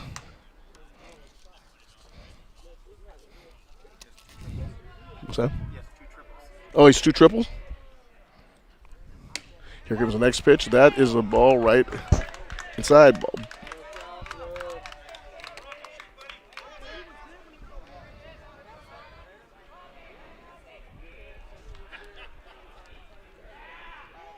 Here comes a pitch to Hogan. Strike 3. Strike 3. I was startled. I was told that he has 2 triples. I scored the play that he had in that 2nd inning a double. I thought that was a bad throw that he got, but nevertheless, he just struck out here in the 4th inning, and that's going to bring up the DH for Garfield, Levi Buck. Levi Buck wearing number 19. Here's the pitch. Strike 1. Strike 1 from Reed. Reed is starting to heat up a little bit. Starting to get after it. It's kind of funny how parents score the game as opposed to how impartial broadcasters score the game. Next pitch from Reed. Inside, ball 1. 1 ball and 1 strike. The relative came up and said, He has 2 triples. Who might argue with that? Never. Next pitch. Ooh, strike 2. Oh, wait a minute, 2 balls and 1 strike. A little bit out. Boy, my eyes deceived me. So different standing off just to the right a little bit, but nevertheless. Reed dealing heat. Here comes the next pitch. Woo! He threw that one right down the middle, my friend. He hasn't taken a swing this at bat yet. No, he hasn't. Bach has just watched 4 pitches, and the count is now 2-2. Wearing the number 19, standing in the left-handed batter's box, white baseball bat. He pops this one up a mile high and out of play. It's going to hit Mager Evers' Pool. Oh. 2 balls and 2 strikes. I'm 5'8". He looks like he's about 6'4", standing about 12 feet away from him. Wearing white Nike shoes, I believe. And he's got nice-looking stirrups. I like the guys that wear the stirrups, by the way, James. And that's a rocket hit to the third baseman off of his glove, but he picks it up, turns and spins and throws to first base. And Barkley, I tell you, threw his hand up in protection of that ball. He might want to check his glove, but it might have knocked the web out of it. The ball was hit so hard. And that one's one, and it's a little lesson in you take off, you run, and you wait until the play's over there. The ball was dropped, and you might have had enough time there to dig it out, but he kind of slowed down, thinking that ball was getting caught by the third baseman, and kind of ended it early for himself. That was what we were told. Run every ball out of the box, and he walked out of the box, and the ball was dropped, and the throw got him easily, and if he might have been running, he might have given himself a chance. But he was probably more frustrated hitting one that hard and seeing it just go right to a glove. But nevertheless, it's 1-2-3 for Garfield in the 4th inning. Sager, Hogan, and Bach go down quickly, and with that, no runs, no hits, no errors in the 4th inning. It is Garfield 7, the O'Day Fighting Irish 4. Yes, sir. And with that, let's pop back to the studio just for a quick. If you got 10 seconds worth of updates, Daniel. Interesting night of boys basketball last night. While we were broadcasting the Rainier Beach Roosevelt game, Eastside Catholic got their first loss of the season actually against Seattle Prep. Losing 63-60 in that one. O'Day takes the lead on boys basketball for the year. Awesome. Thanks, Daniel. And back to you, Juan. Max Debick at the plate. First pitch from Hurst is outside and a little bit high. Ball 1. Garfield 7, O'Day 4. O'Day chipping away here. Runs here, runs there. See if they can get something going. Debick takes a big swing, and that one hit the umpire. Ooh, baby, let's take our time with that. That ball. Boy, and he fouled. Maybe was fouled off, and it just kind of bit him. I think that one was missed all the way. I think that was a fastball to the chest. 1 ball and 1 strike, and I know that feels good. That's gonna feel good tonight. He's sitting in the hot tub. Oh, and now Debick takes one. Debick took an off-speed pitch by Hurst, and took that right in the thigh, and Debick just ran down to the first base. I don't think it got him real hard, and certainly wasn't a fastball. I think it was one of the off-speed pitches that he was trying to. Those 12-6 curves. He's not throwing it very hard, but we're starting to see him lose the zone a little bit much as we go deeper in the game. I know we're not really keeping a pitch count right now, or I'm not sure if you are, but where do you think he's at? I think that he's probably around 50 to 60 pitches right now. Haven't had a chance, and one of those things that we will start working on in the future is making sure that we bring counters, and that's part of the pandemic. Trying to keep all this alive. Here comes the leg lift, the pitch, and he's throwing a lot of breaking balls. And that one was a big frisbee that just missed inside. This is Joe Githens at the plate. He had a sacrifice hit. He hit a fly ball to right field, which played it a run in the 1st inning, and he also got a single in his last at bat. Gets out, and that's a strike right there. Another great off-speed pitch. I think that might have been the changeup or something. 1 ball and 1 strike to Githens. He's looking down, getting signals up here from Mike Doyle. I think Mike Doyle would love to just take another run this inning, see if they can get it 7-5. Just kind of keep it closer and closer. Not looking to get too greedy as this pitch is fouled off the ground and hits the fence right behind the plate on the first base side. So that will be 1 ball and 2 strikes. Githens looking to Coach Doyle, bouncing around with the signals. boy, this crowd definitely has picked up over the last couple of minutes. I tell you, there's a lot of people watching this ball game here in the stands now. And there's a pitch that was low and outside, and Debick lumbered his way down to second base, got a good jump. He lumbered his way down, and now Debick is in scoring position, and we'll see what Giddens can do to get him in. Giddens wearing the number 6. He's swinging a red DeMarini. Got a kind of a navy blue batting helmet, white shoes, a little bit of stirrup showing down there, kind of wadded up as catchers usually do. Here comes the pitch, and it's a bullet down the first base line. The first baseman grabs it over there. That's number 7, Bennett. He steps on the bag, and now there is 1 out in the inning. The runner over there, Debick, did advance down to third base. Yeah, that's exactly what you want to do in that situation. Debick's not the fastest out there, being a big, tall guy like that, but on third base and 1 out, you got a good situation to bring the score a little bit closer. Diego Contrato steps into the box. He's the big first baseman. He's got a very dynamic motion. The umpire comes and talks to Oliver for a second, probably saying, hey, don't let that ball hit me again. Catch this. He kind of steps in, and the players kind of play with that. That's the sound you hear in the background. Here comes the pitch. High and outside, ball 1. He's got the big, exciting leg kick and comes in, and all of his teammates yelling. That's a threatening step into the box. Boy, the game is so different because if we would have done that when I played, you would have taken a fastball right upside the head. Here comes the pitch. Try a little bit of another one of those breaking balls. It just kind of slips out of his hand and ends up high and out of the strike zone for ball 2. This is a big dude, old Contrato, swinging a red and black Louisville bat. Here's a pitch, sidearm delivery. Chops one down the third base line that scampers the runner back. The throw to first base gets Diego Contrato. What a play over there by Hogan. Hogan went to his right, back behind the line, had the throw over Debick a little bit, I think, and Debick's a tall dude.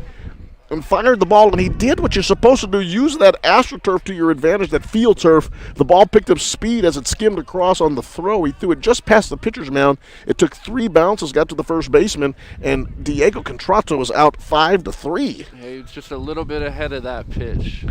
And he did it so quickly, Debick could not advance. That's going to bring up Barkley. Barkley has a single and a base on balls today. So he was able to work a base on balls in his last at bat. He singled in the second inning. And that pitch is just kind of fouled softly down the third base line. And a nice play by Debick, who was in foul territory, and he went over and scampered and got that ball. Richard Barkley, the third baseman for the Irish. He's over there doing his thing, wearing the number 22. Has his bat all lined up. Here comes the pitch. And that was a fastball by Hurst. And at this point in the game, he's still got a little bit, doesn't he? Oh, yeah. No, he's really contending right now to be able to pull the complete out as long as he keeps his pitch count low in these last few innings. The check of the runner. Hurst down in the position as a left-handed pitcher. You have your back to the runner, so he's looking over his shoulder, keeping his shoulders tight. Nice bent delivery. Here comes the pitch. And it is a low and outside fastball that Barkley chases after and could not catch up with. So that is a strikeout for the third out of the inning. So there was 1 hit by pitch. There were no runs. There were no hits this inning.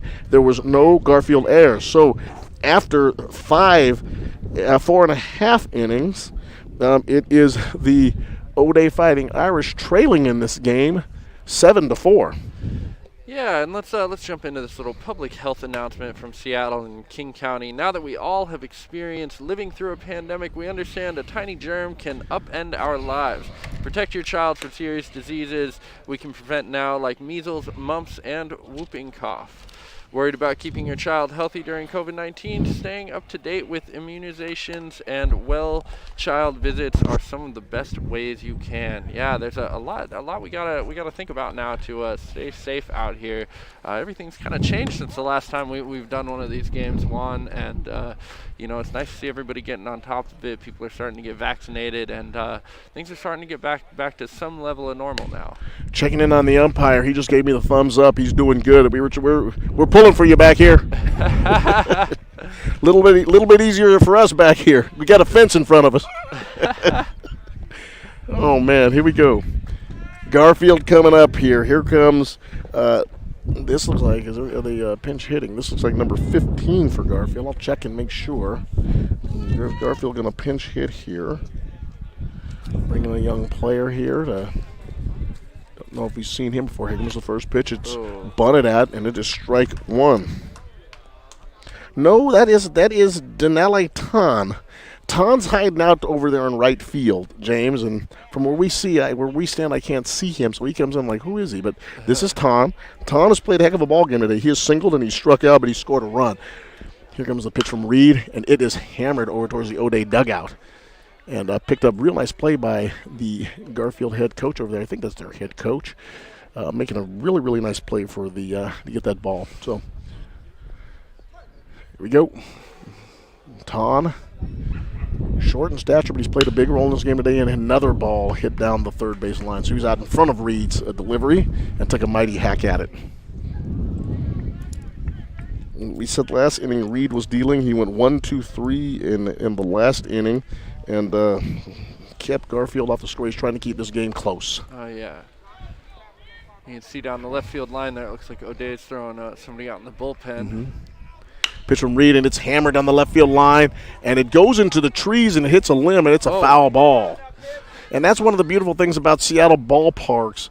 We do not cut our trees. So, yeah, we have overhanging into the field a host of trees down the left field line, and that ball caught him and ends up being a foul ball. Here comes the next pitch. It's kind of jam shot. The pitcher gets it, Reed. Reed runs it over to Contreras, flips in the ball. 1 out in the inning. 1 out. Tan hits a ball back to the pitcher. He's out 1-3. It's a great at bat up there, though. You see everybody out here swinging, making contact, and kind of again running up the pitch count. That's why O'Day's over there, and they're warming up somebody else. This reliever has been in for almost the entire game at this point. Ben Bennett is 2 for 2 today. He has 2 singles. He has also scored 1 of the 7 runs. And he is yet to be put out in this ballgame, so let's see what he does in his third at-bat. He hits a fly ball to right field, high fly ball, and there's Az over there, the little man. He makes that play look easy, although he had to fight the sun to do it. Yeah, that one looked a little bit dangerous with the sun coming right in that way right now. We got a ball field that's facing northeast, so out there in right field is kind of the danger zone for evening games like this in the spring. As Frondozo, the O'Day right fielder, fights the sun, puts down his shades, and makes the play. That is the second out of the inning, and that brings up Washington. Malachi Washington. He sacrificed in his first at-bat, got on board with the fielder's choice in his second at-bat, and was distracting the pitcher as a young man who can run really fast. Here comes a pitch from Reed, and it's hammered down the right field line, but I think this one's going to go into the trees foul.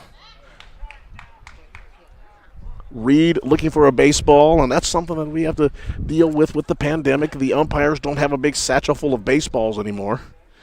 Yet I think each team is using their baseballs to make sure that they keep the COVID like on one side or the chance to contract the disease minimal. As this ball is popped up into right field, Az is having a tough time with this one, but he makes the catch. He had to fight the sun on that one. As Frondozo runs over to into the right center field gap, threw up his glove. I thought it got over his head. He throws up his glove again, and he makes the catch. So with that is thank you so much. That is the third out of the inning. No runs, no hits or errors for O'Day. For Garfield. It is after 5, Garfield 7, O'Day 4. And let's toss it back over to Daniel at the studio for a minute and get some updates. Yes, thank you. There's some softball going on as well today. Already concluded. Fantastically, 4 p.m. game. Seattle Prep dominating Lincoln, winning 7-0 in that one. Also in action, West Seattle at Holy Names, Garfield at Eastside Catholic, Chief Self at Rainier Beach, and Cleveland at Nathan Hale. All of those currently in action. And in soccer, going on currently, Lakeside and Seattle Prep currently in a scoreless first half.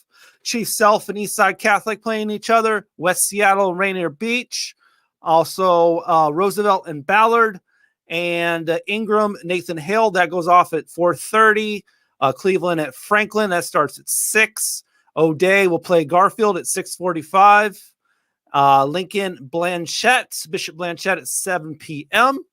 And also some baseball games going on, of course, the one that you're watching, but also Chief Self and Eastside Catholic currently in action, Ingram and Bishop Blanchette, Ballard and Roosevelt, Seattle Prep and Lakeside. That one will actually start at 5 p.m.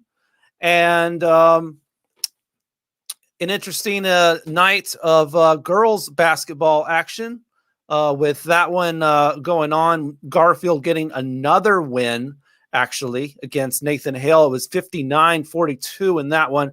And it sets up a battle of undefeated teams that will be broadcasted live on that will be broadcast. We'll try to follow along while we cover the Rainier Beach and Franklin game. But it'll be Seattle Prep and Garfield, battle of undefeated teams right there. And we're still waiting on a player to come up here as we are at Garfield up 7-4 over O'Day. This potential upset in the making opens the door for a Lincoln squad that just restarted their program only a couple of years ago. And if they can defeat a winless Nathan Hale team and this score stays the same, Lincoln may take the lead in boys baseball. So let's throw it back to James Street and Juan Cotto here. All right, Juan. We're back at Garfield Park. The Garfield Bulldogs up on the O'Day Fighting Irish 7-4. Here is Geffen Bryant. Geffen Bryant will be the pitcher, number 16 for the Garfield Bulldogs, replacing Alex Hurst, who pitched today, who started the ball game for them. And O'Day sends to the plate their man Foster, their left fielder Foster, who is, he is 0 for 2 today. Struck out in his last at bat in the third inning, and he's up there trying to see if he can get this started. Wearing one of those city baseball helmets. Number 51, he probably was a big Ichiro fan growing up.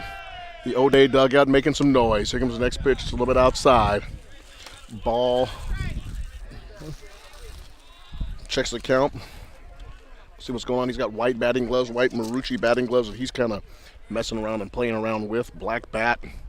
O'Day in the white trousers, the maroon shirts with the O'Day in maroon trimmed in gold. Here comes the next pitch. And that's a strike right there.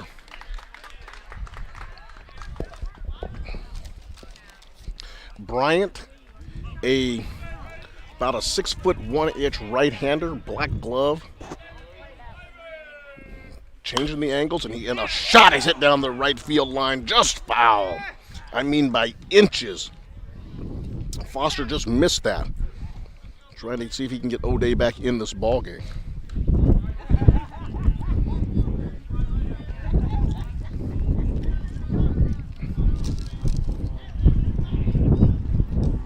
Your community radio station, Rainier Avenue Radio.world. The O'Day Irish, the Garfield Bulldogs, locked in a good baseball game up here at Garfield Park. Here comes the next pitch by Bryant. That pitch is hammered over the second. Oh, the second baseman got it. What a grab. What a play by Corrins. The jump into the second first base gap. And just the big jump in, looking like kind of the Michael Jordan pose out there, and just catching it snow cone as they'd call it, on the end of the glove. It was a great play. Nate Corrins, the second baseman wearing number 11, went to his left and threw his glove up and got that ball. That was a nice play by him. I thought it was over his head, but he's very, very quick and got to that ball. Here comes a pinch hitter for the Irish, and I believe this is J.J. Abner, St. Joe's kid. Well, seen him grow up a little bit. He's an extremely good ball player. Looking forward to seeing this at bat. I've seen a lot of highlights of him on his dad's Facebook page. I'm looking forward to see what he can do here. Right-handed hitter wearing the number 30 on his jersey. Getting ready to face Bryant. 1 out in the top of the 6th inning. Abner, right-handed hitter. He's about 5'8", swinging a red bat. Here comes the pitch. Outside part of the plate, ball 1. Bryant looks like he drops down a little bit. Yeah. Kind of has that little bit of a sidearm fling to him. A low release. And here comes the assistant coach for Garfield to come out and talk to him. And I think he probably noticed something like that too. I thought that was just a little bit of a low delivery. Probably telling him, go out there, you don't want to hurt your elbow. That was a quick little conference. Said one word to him. That was like, throw a strike.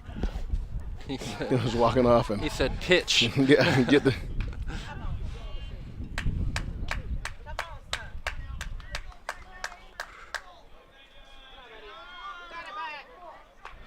Abner in the right-handed batter's box. Everything's back. Simon behind the plate. Here comes Bryant. Steps, throws, and he throws a low fastball, sidearmed it. He also does something that's really interesting. He slides his foot. He starts at the middle portion of the rubber, then it slides his foot back.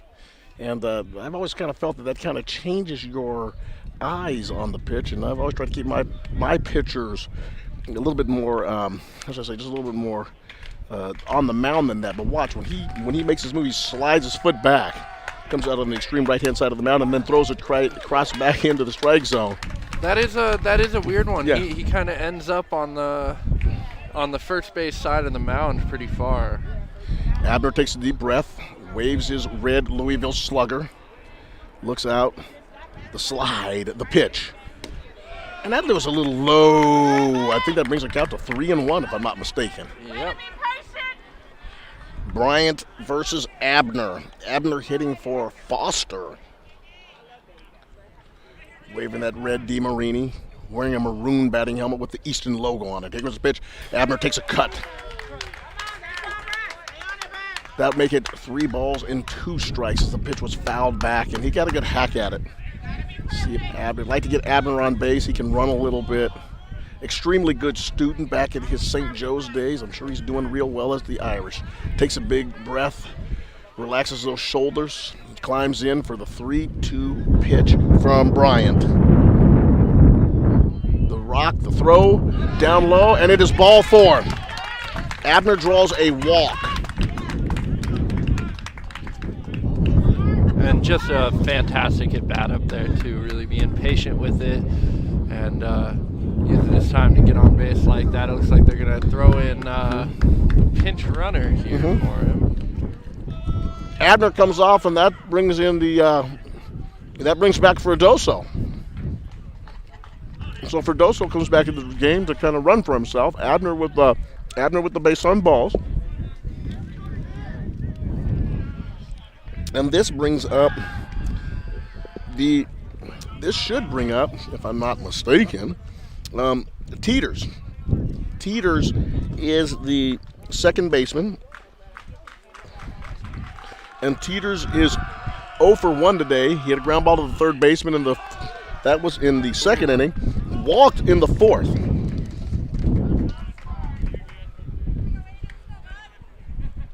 Takes a pitch high and outside. That's ball 1. Ferdoso over at first base. Got the walk from Abner. He's got 1 foot on the turf. Next pitch is hit by Teeters down the right field line and foul. Knocked it into the tree line. Beautiful day here at Garfield Park. Beautiful puffy clouds out in the distance, highlighted by an azure blue sky. Just a perfect day for baseball here. just mild wind blowing across the diamond. Knees up, sidearm delivery, and it's hammered down the first base line. The runner was going, so that will bring him back down to first base. The little hit and run. Looked like, again, and a nice job of making contact and hitting that ball to the right side. Yeah, that's what you do. Just get your bat on and don't leave the runner hanging out to dry. Peters, whipping the blue back to throw over there to Ferdoso just to check on him, and he dives back into the bag.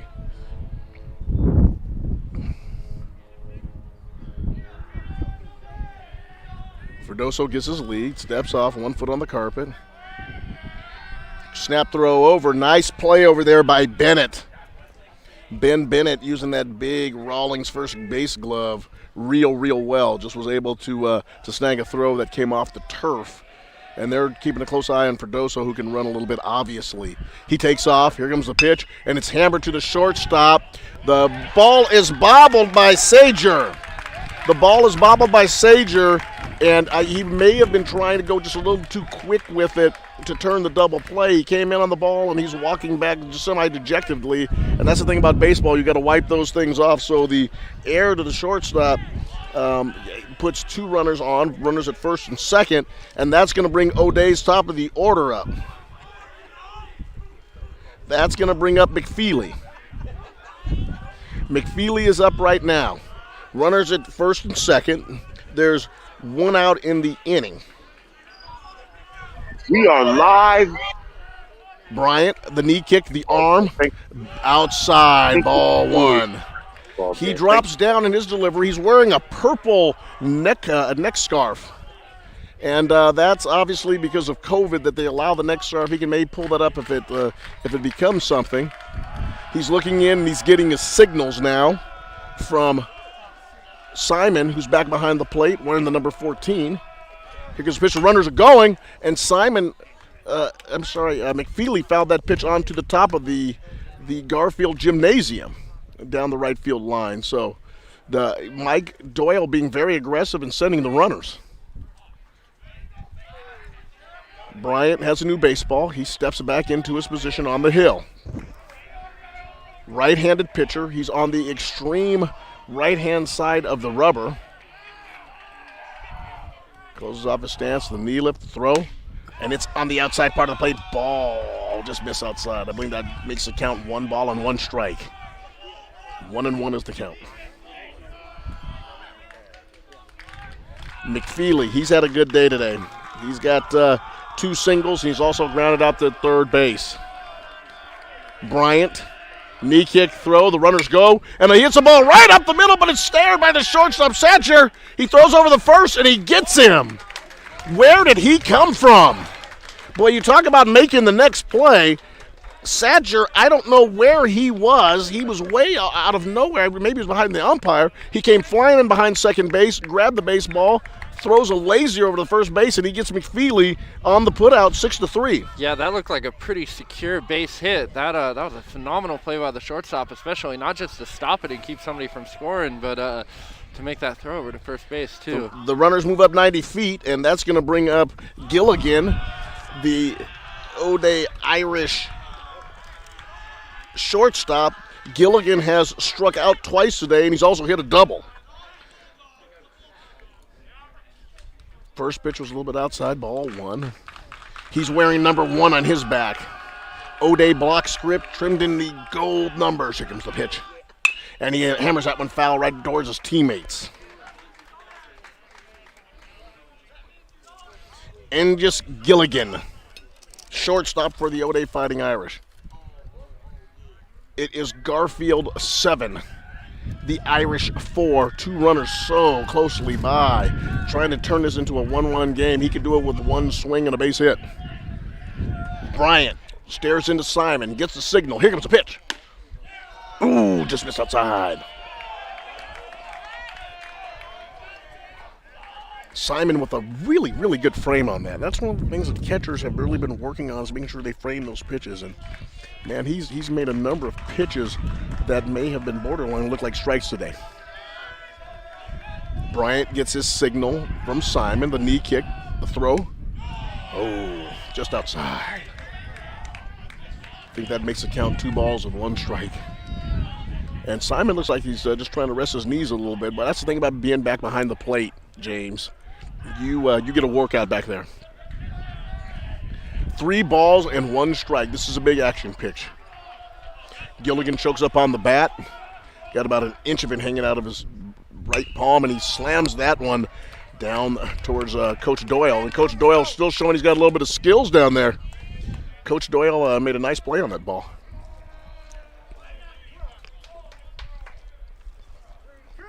Rainier Avenue Radio.world. Juan Cotto. My man James Street. Garfield Park.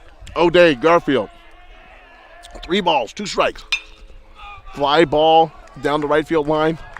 And that is an impressive shot. When you foul ball and hit one up on top of the Garfield Gymnasium, that's pretty cool. I would take great thrill in being able to do that.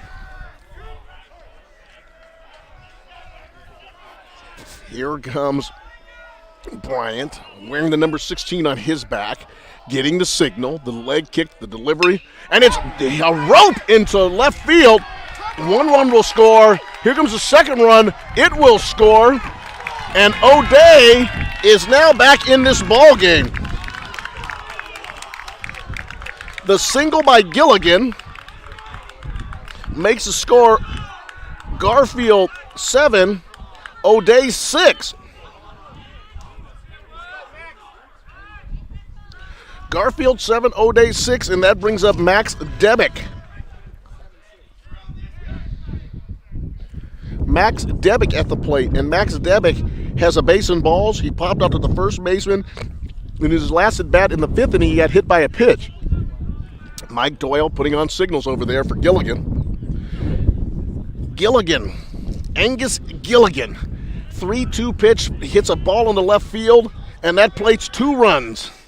O'Day had been chipping away in this lead. They were down 7-1. It is now 7-6. And here comes Max Debick. And as we said over the years in calling O'Day baseball games, we've seen a lot of Max Debick. Here comes the pitch. The runner goes. Simon's throw down to second is not in time. And Gilligan steals second base. Stolen base for Gilligan. 2 outs in the inning. Started off kind of inconspicuously, a line out to the second baseman, and then Abner came in. He walked, and they put Ferdozo back in. Ferdozo and Peters scored on the single by Gilligan. As the next pitch from Bryant comes in for a strike. 0 balls and 2 strikes is the count. Debick swinging his blue and black bat. Looking out at Bryant, the runner is going. Here comes the pitch. It's strike 3. Swing and a miss. But O'Day does their damage, picking up 2 runs and chipping themselves back into the ball game.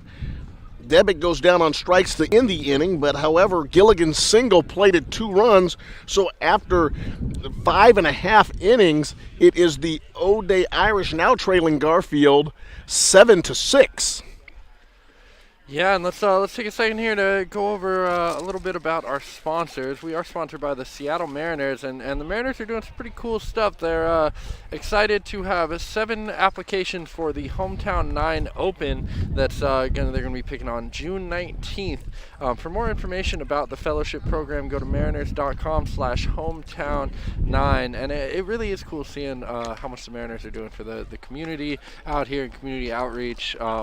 Especially bringing kids out to play more ball and stuff, because this was always my favorite thing to do when I was young. The Seattle Mariners in Major League Baseball, they have obviously been looking to address a problem they have. They've got to reconnect the community back to the game of baseball.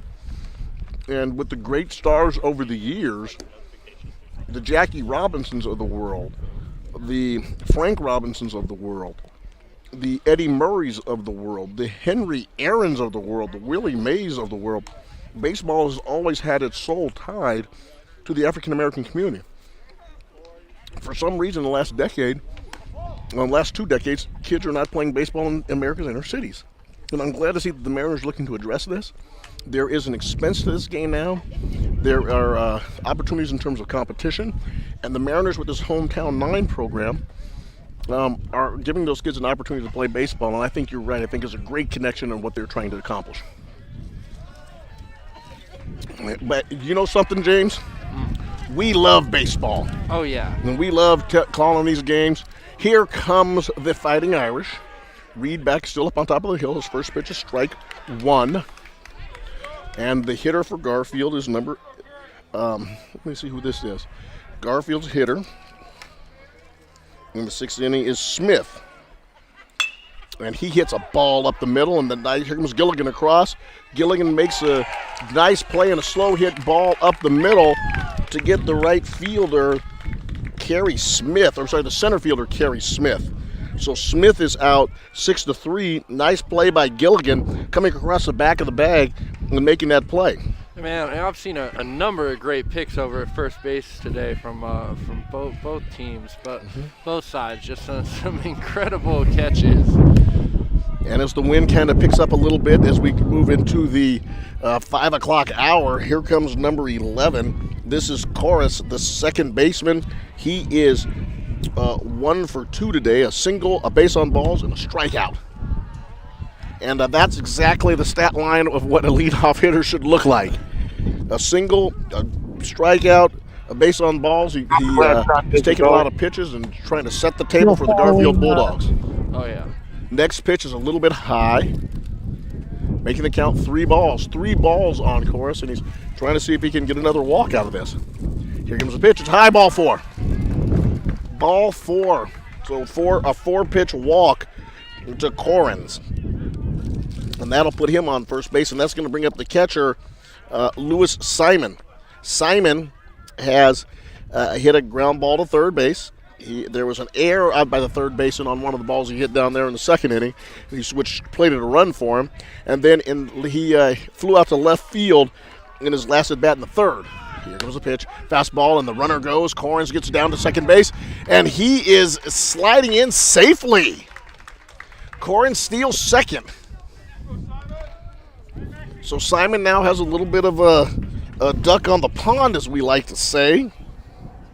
Max Reed out there throwing for the Irish, and they had a big opportunity. Boy, a big daylight play with the shortstop. Max Reed didn't see it, and he throws a pitch on the outside part of the plate. Strike number 1. Actually, I'm sorry, 0 balls and 2 strikes. Thanks for the correction. 0 balls and 2 strikes on Simon. Corns out at second, got a good lead. Second baseman kind of playing with him. Reed checks the runner, checks again, and now Simon calls timeout. Simon calls time. You know what I love, too, about baseball games like this in a city park? You see teams warming up back there. Teams warming up, future players for Garfield O'Day, they're out there warming up, getting ready to play their ball game. Oh, yeah. Reed's pitch is pounded into the turf. High chopper to third base. Third baseman looks the runner back and fires across to Contrato, who makes the play. That was Barkley. Barkley making that play on Simon, 5-3. Second out of the inning. That's going to bring up Sedger, the shortstop.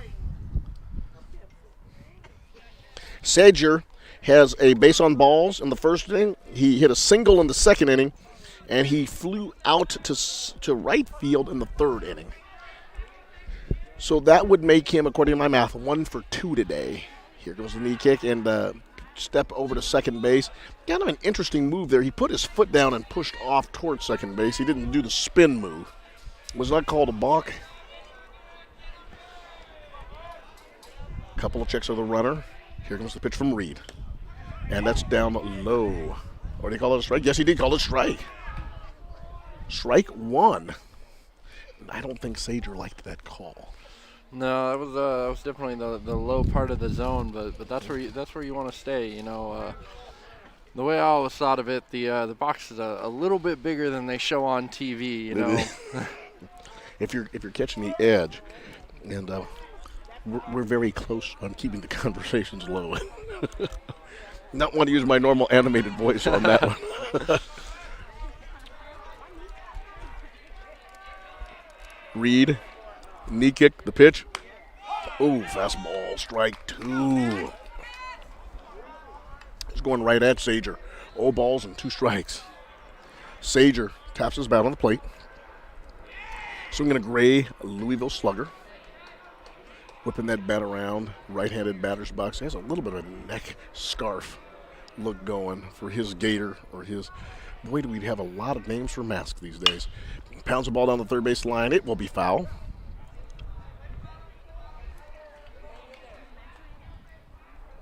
And it looks like O'Day may have changed third baseman on me. I think that isn't. Is that Barkley still down there? It is Richard Barkley. Barkley has a set of sunglasses on his maroon hat. O'Day with the classic maroon hats. Big O'Day logo on them. He's got some sunglasses he's wearing backwards. Really kind of a cool look if you're in the PGA Tour.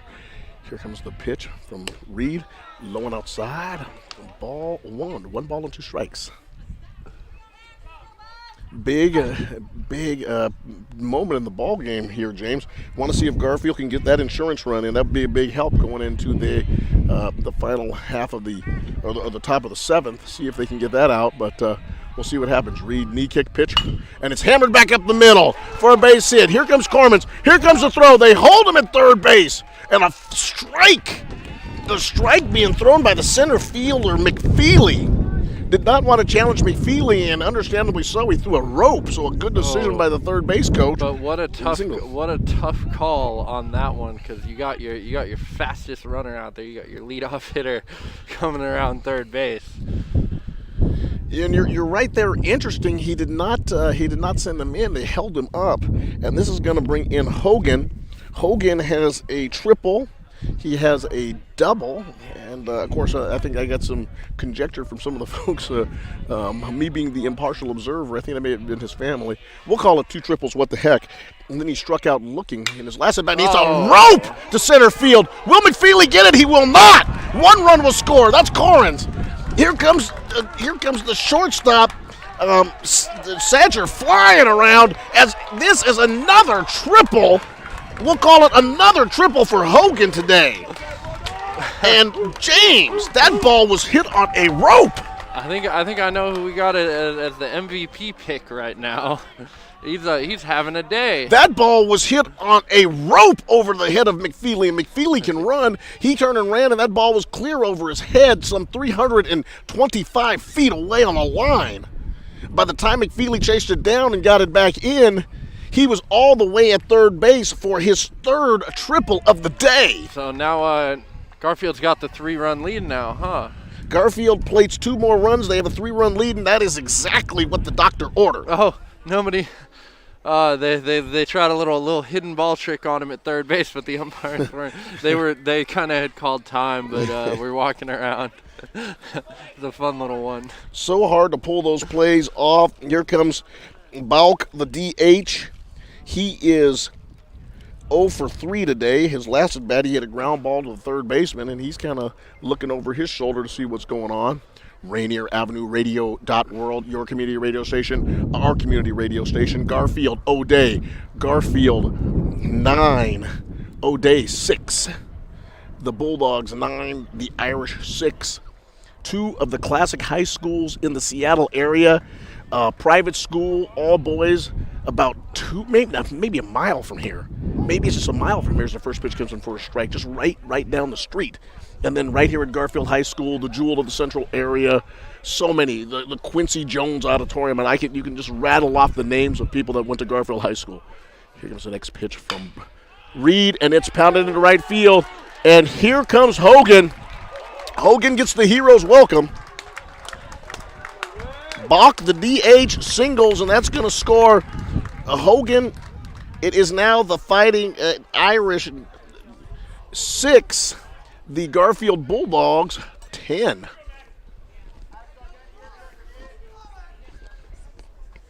Here comes the right fielder, Ton, the right fielder. He fouls one down the right field line, apropos. Strike 1. Ton today. He singled in the second inning, struck out in the. He was the final out of the second inning, as he struck out when Garfield sent 10 batters to the plate. In the 5th inning, he hit a ball back to the pitcher.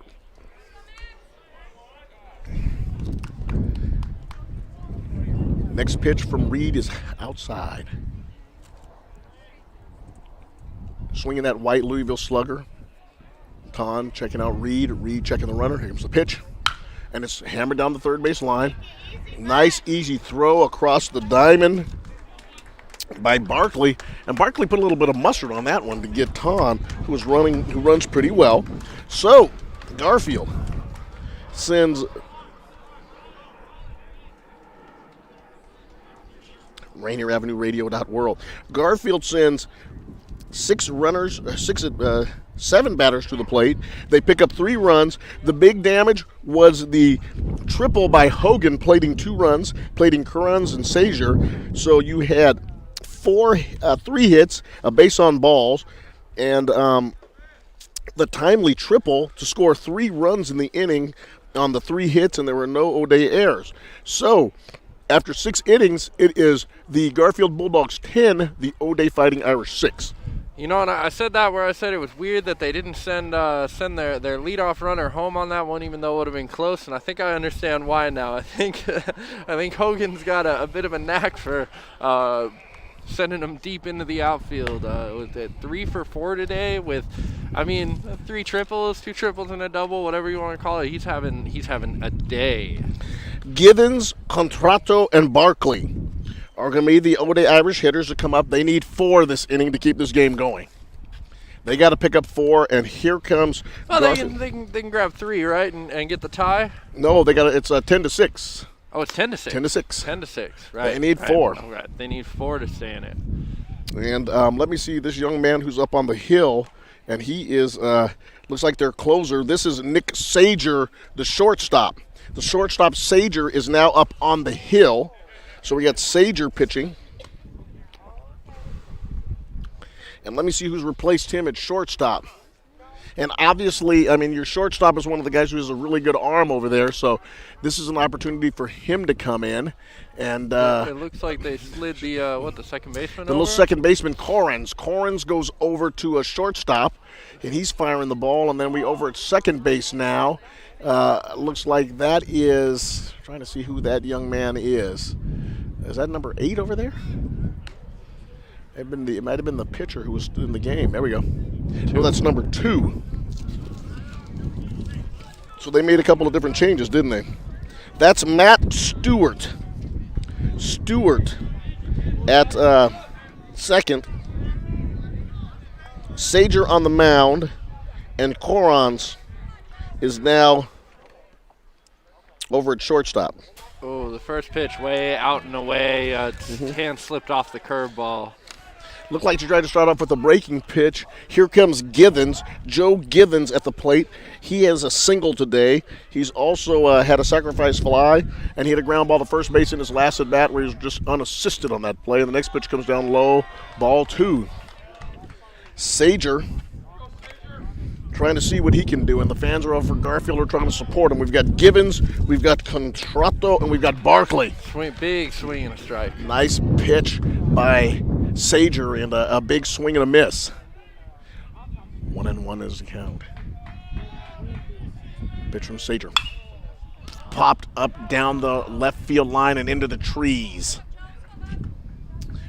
The arborist here in Seattle, these parks were created with the arborist in mind, and the arborists have really taken the trees and just made them beautiful, spectacular green, the green that you see here. Here comes the next pitch. Curveball outside. Didn't miss by much, James. Oh, yeah. A 3-2 full count. Givens, boy, a walk would really go a long ways for him right here. Here comes the pitch. It's down low, and he does pick up the walk. So Givens does what a leadoff hitter needs to do when you're trailing in a ball game. He gets a base on balls, and they need base runners right now. To pick up 4 runs an inning, you need base runners and you need luck, and they're going to go ahead and use the courtesy runner, and let's see who this is. Is that Abner?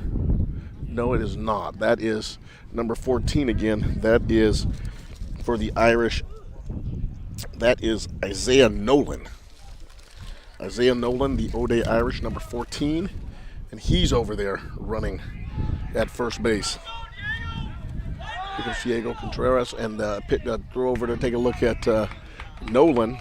Nolan slides back, but the throw was just kind of a lob. Nolan gets off, more of a distraction than anything else. Here comes the pitch. Ooh, a fastball, and right over the heart of the plate, right at the letters. Yeah, and Diego also might have tried to swing at that, but it's hard to catch up with that high fastball, but he was going for it.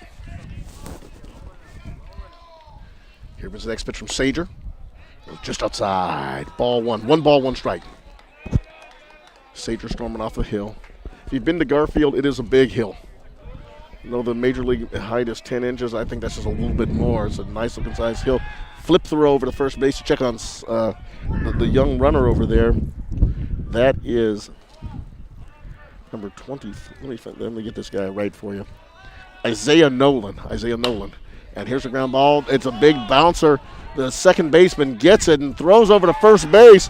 Nice play by Stewart. Stewart ranged way to his left on a big high chopper. He was able to get to the ball, and he throws out Contrato 4-3, but the runner does advance over to second base. Isaiah Nolan just a little bit too quick to double up. And obviously with the second baseman moving to his left, the throw to first base was a little bit easier. And Contreras kind of just lumbers off the field. He hurt his ankle on a throw earlier in the game. And looks like he's kind of favoring that a little bit. Here comes Barkley, the third baseman for the O'Day Irish. He is 1 for 2 today. He has a strikeout, his last at bat. He's also singled, and he has a base on balls. Pitch from Sager is lined right to the second baseman. It's hit so hard it goes off his glove out in the right field. It looked like the ball was going to be caught, so Isaiah Nolan had to freeze on the line drive that was hit so hard. I mean, the exit velocity on that was near 100 miles an hour. It went off the glove of the second baseman and straight out into right field, and that ball was scalded. Yeah, pretty much every ball that gets out into that grass out there slows down real quick, but that one was still moving even after the deflection off the glove. The right fielder kind of had to stop and slide a little bit to not run too far past it. Barkley with the single, and let's see who comes up now. That's going to be number 15. That's going to be Foster. Foster back in there, and he takes the ball down low. Ball 1. Foster today he has struck out in his first at bat, struck out in his second at bat, and hit a line out to the second baseman. So he's gone over, but a tough over because he did hit a ball hard. Foster staring down at Mike Doyle, getting the signals. Snap though to first base. They're checking on that runner over there. They're checking on Barkley. See if they can keep him close. They don't want to hit too many runners in scoring position. Make it tough here. Sager looking in at Simon to get the signal. Here comes the pitch. Runner goes. Simon fires down to second base. The throw is in line, and the runner gets in, just sneaks under the bag, under the tag, onto the bag. So we will give Barkley a stolen base.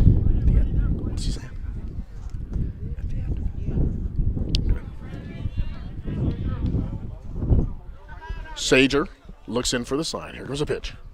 Strike. Swing and a miss by big number 15. That's 2 balls and 1 strike to Foster. What's up? Yeah. Runners in second and third. There is 1 out. O'Day did what they needed to do. They got a base on balls to start this by Givens. They put in Nolan to pinch run. A line shot was, or a big Baltimore chop ground ball was snared by Stewart from off the bat of Contrato. Going to his left, he made the first out over there. Then a rope got off his glove by Barkley. And now you have runners at second and third on the stolen base by Barkley, and that pitch is just outside, making the count 3-1. Things are starting to heat up a little bit here. Sager checking the signs. Into his delivery. Here comes the pitch. And it's outside. Ball 4. That's going to load him up. That's going to bring the tying run to the plate in for Dozo. And let's see what happens here. Doyle checking for Dozo. kind of standing there, and I think he's going to talk to Doyle. In the top of the 7th inning here, make sure that afterwards you stick around for some of our fantastic community programming.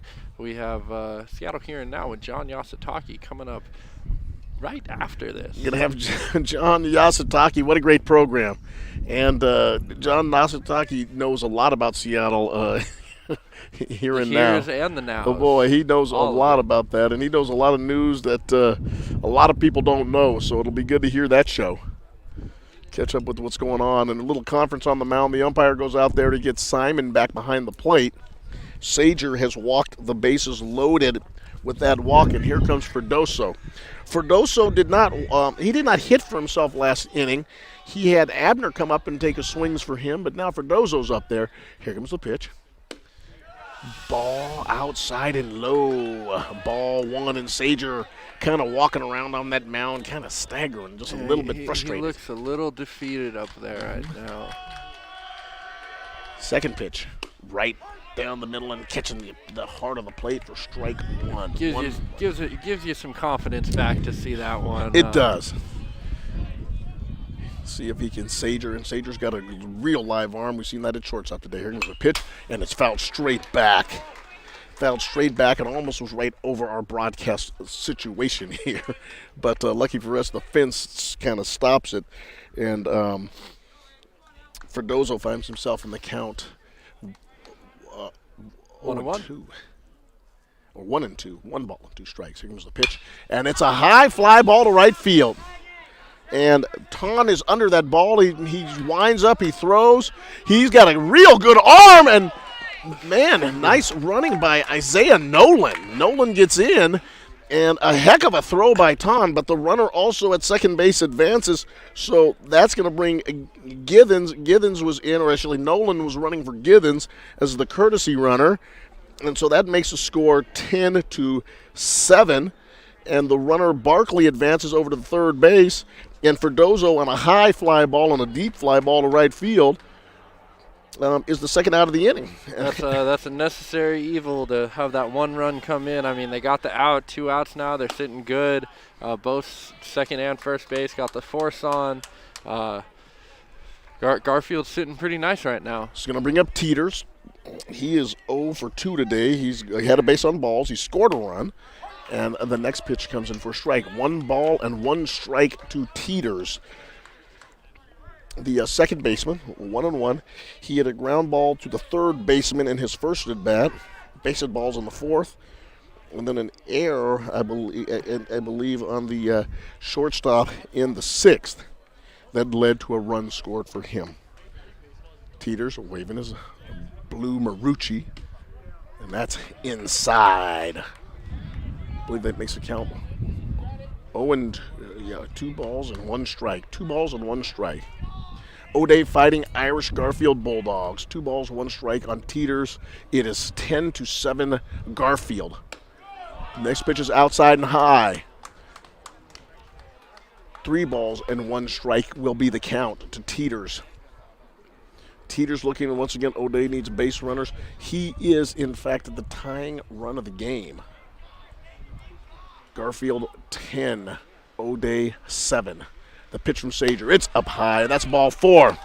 And that's going to bring up the very, very, very dangerous top of the order. It will bring up the go-ahead run, but this top of the order for O'Day is dangerous. Oof. Starting with McFeely. McFeely today, he is 2 for 4. He's hit ground balls in his last at bat to the shortstop. He hit a ground ball to third base in the 4th inning, and he's got a single in the 1st inning and a single in the 3rd inning. So, dangerous hitter. Here comes a pitch.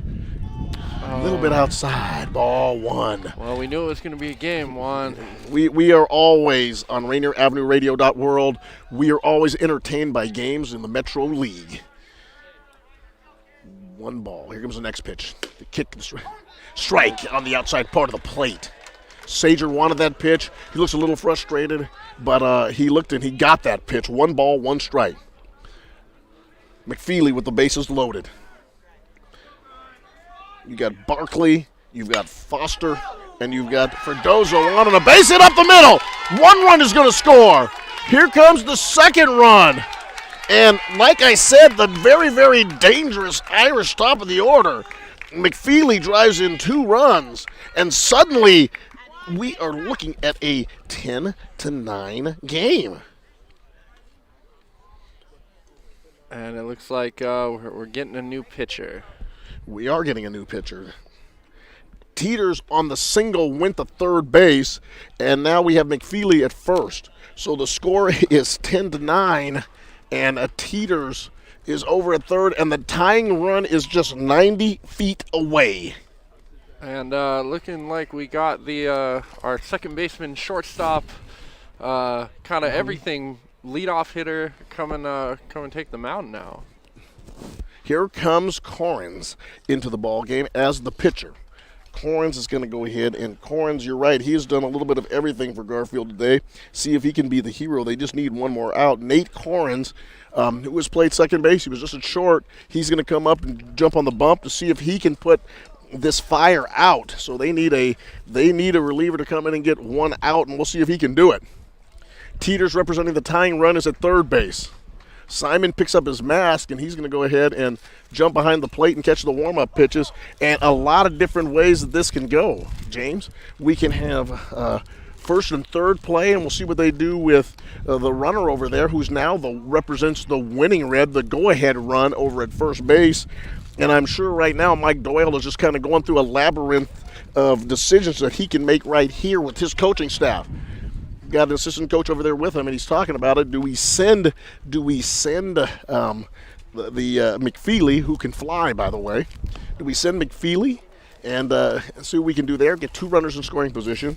We have a hitter named Gilligan who's coming up. And Gilligan, once again, he's 2 for 4 today. He has struck out twice. He's got a single and a double. He has scored a run. His single plated 2 runs. He's got 2 RBIs in this game. So this is going to be some interesting decisions to see what the O'Day Irish come up with. You are listening to Juan Cotto. You are listening to James Street. You are watching or listening to Rainier Avenue Radio.world, our community radio station, your community radio station, bringing you stories of our children in the community. One of the things we have been doing since the inception of this radio station is calling sports, which has given us such a tremendous visibility in the community. And we just love telling the stories of our children.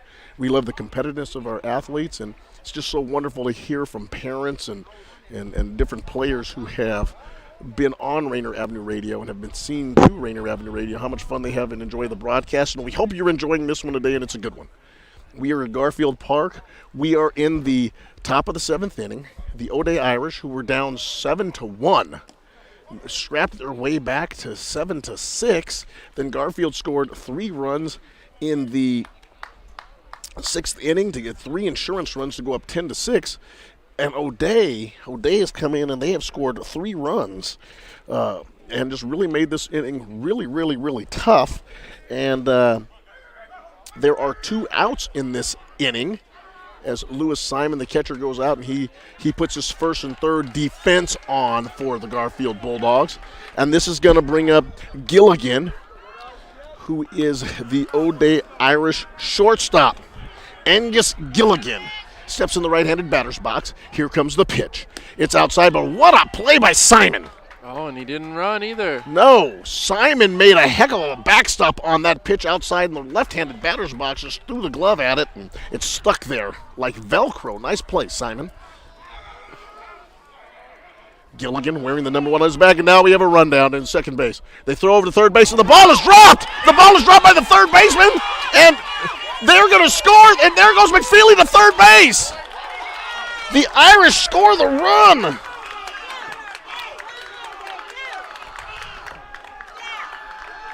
Teeters scores.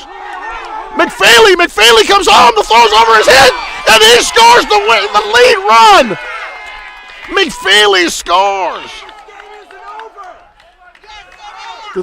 The play was not over, and McFeely hustles in from third base, and the O'Day Irish have taken the lead 11-10. Corrins is checking himself over there. Gilligan. I can't believe what I've just seen. I mean, that's one of the things about high school baseball. Sometimes you get loose with your throws. The ball just went off the third baseman's glove, out into short left field, and the run was scored as the next pitch comes in. And Corrins throws a strike right down the middle, challenges Gilligan. Gilligan swung through it. And now O'Day is up 11-10. Corrins gets a signal from Simon. Here comes the pitch. Outside. The count is 2 balls and 1 strike. Corrins wearing number 11 on his back. Just a little bit of confusion. They probably thought the play was over. They were walking back.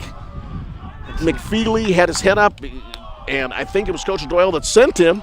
Coach Doyle sends him. He scores the run and slides across the plate, and O'Day has the lead. And the Garfield fans and the Garfield players kind of walking around, and I just don't think they believe what just happened. Yeah, that's the heads-up base running that you need to have. If the defense isn't paying attention, you know. This inning isn't over yet. Gilligan draws a walk.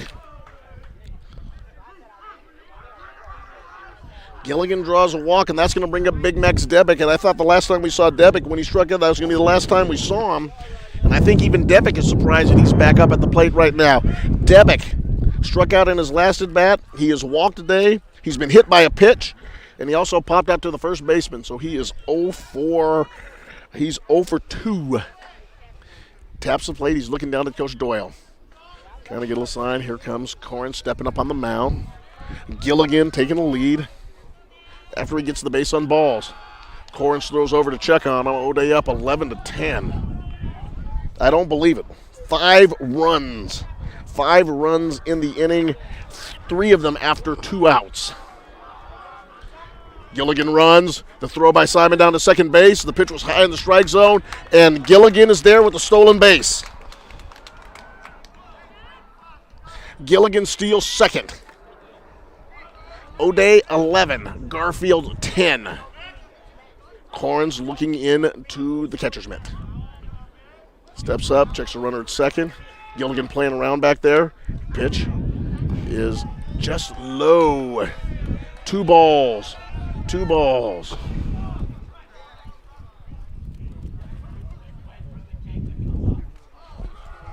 Max Debick. Once again, we've seen him play a lot of baseball over the years. High up in the strike zone, 3 balls and no strikes. Corrins just a little bit frustrated. Nate is just kind of walking around, kind of pounding his glove out there, kind of rubbing the side of his pant leg. He is a little bit frustrated right now. Tough to come in this type of situation, see if he can turn off the water, so to speak. Here comes the pitch. And it is hammered down to the third baseman, who makes a nice play. Toss across the diamond, and they get him. That was Hogan over there, who just threw a rocket as the Garfield Bulldogs come jogging off. And just a little bit of frustrated athletes from the Garfield Bulldog dugout, but they know they've got to come out if they want to win this game, and played a couple of runs now. They went in with a 3-run lead. They come out of the 7th with a run behind. So for O'Day, quite an inning for the Irish. They score 1, 2, 3, 4, 5 runs on 2 hits. There were a number of base on balls. Looks like they had 4 walks in the inning, and then just a couple of heads-up plays, and 5 runs are scored. So for the O'Day Irish, 5 runs in the inning puts them up 11-10. And we're going to see if O'Day can hold this lead. Garfield scored 3 last inning. All they need to do is score 2 here to win the ball game. And they're going to come up here with, according to my notes, Bennett, Washington, and Smith. Kerry Smith, Ben Bennett, and Malachi Washington. Not exactly in that order. It should be Kerry Smith. Thank you so much. Malachi Washington and Kerry Smith will be the hitters for the Garfield Bulldogs. They're going to do this. Juan Cotto, James Street, Taylor Corrine. We're all here at Garfield Park. The O'Day Fighting Irish, the Garfield Bulldogs. The Bulldogs jump out to a 7-1 lead. O'Day chips away, only to see Garfield score 3 runs to go up 10-6 in the just before the 7th inning. In the bottom of the 6th, O'Day comes up with not 1, not 2, not 3, not 4, but 5 runs. We were talking about tying the game. O'Day took the lead. O'Day took the lead. They did, and especially with that. That was really just such a heads-up play. Heads-up play. What player was that for O'Day? That was a leadoff hitter, That was right? a leadoff hitter, McFeely. Yeah, that's That's that's one of the most incredible plays I've ever seen. Taking advantage of that in such a dire situation, playing down the whole game, and just being ready to take it with 2 outs like that. It's a dangerous situation. Just an incredible game. And Garfield still has a chance to bring it back. They've come out and scored more than one before. The O'Day Fighting Irish coming out with Simon Adams, number 25, and he is a hard-throwing right-hander. He's going to see if he can take care of the bottom of the Bulldogs' batting order. Here comes Ben Bennett up. Ben Bennett has and there's a number of hits here for Garfield, so they're not out of this ball game. Guys who've hit the ball today. Ben Bennett is 2 for 3 today, and he's got 2 singles. He's got a run score, and he also hit a fly out to right field in his last at bat in the 5th inning. So here comes number 25, Simon Adams. Simon Adams looks like he came out of the 1970s. Nice looking long hair flowing out of that O'Day cap. Gotta like that look. Here comes his first pitch, and it is lifted to the first base side, and I think that's going to be the second baseman over there who fights the sun. That's Teeters fighting the sun and fighting that blue sky up there to make the catch for the first out. 1 out in the inning on a fly ball, just a pop-up by Bennett. That's going to bring up Malachi Washington. Malachi Washington is sacrificed today, hit into a fielder's choice. He's also flied out to right field. He sees the first pitch all the way to the catcher's glove. It's strike 1. Malachi Washington, a man who can really run, and I know that O'Day would like to keep him off the base paths. And I'm sure Garfield's like, whatever you need to do. He's also bunted today. We'll see if he tries to do a drag bunt. And the ball comes firing, and I know that he's stuck to his hand a little bit. But that's the throwing motion. If you miss low, the ball's coming into your hand right, and we always try to say spike it. Just spike it into the ground, and that's exactly what Simon Adams did. 1 ball, 1 strike.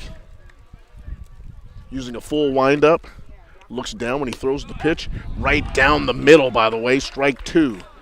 Malachi Washington just kind of looked at that and don't know if he agreed with it, but that was a nice looking pitch. Right at the bottom of the kneecaps. Malachi pinwheeling his bat. Here comes the leg kick and the throw. It's down in the dirt. Ball 2. 2 balls, 2 strikes. Malachi, a right-handed hitter. He's wearing the number 17. The number 17, he's swinging a green Easton bat. One of those new modern-looking Easton bats, not the silver ones with the green lettering that we had. This is S450 on the barrel. And he hits a ball to right field, and that ball is in the gap, and he's going to run. He's going to run his first base. They finally get to the ball. He's hitting second base. Will they send him? Will they send him? They hold him at third base. Malachi Washington hits the gap. Okay, and here we are, back with the game. Fredoso got over to the ball quickly, but Malachi hit that ball way into the gap. And then he showed off his speed. When he hit first base, he was in full flight, and he was running. So now that brings up Kerry Smith as Malachi Washington triples. And I tell you, this game has more surprises today than any high school game I've seen in quite some time. Kerry Smith today, he is 0 for 3. Last at bat, he hit a ground ball to the shortstop.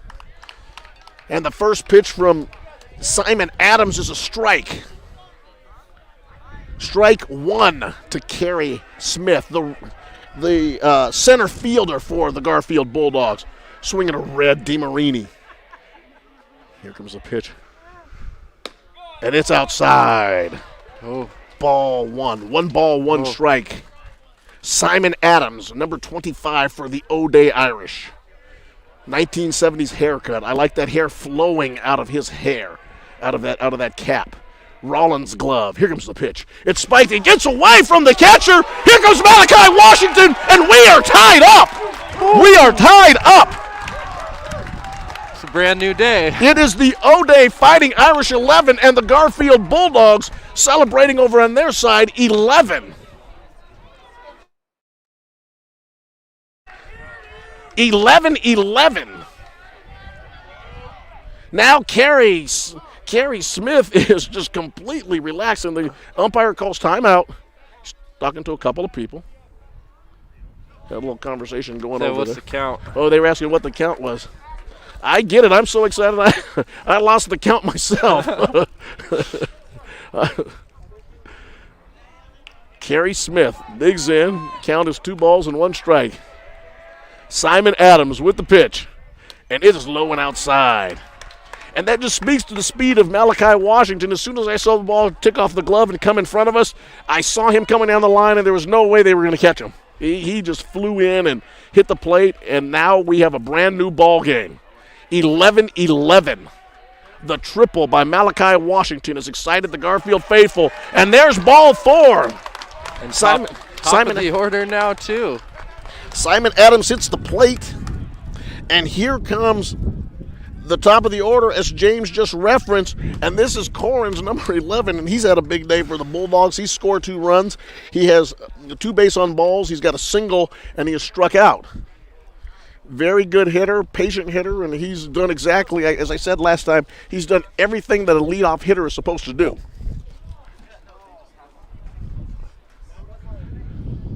Lewis Simon goes walking across. He's given some encouragement to Corins.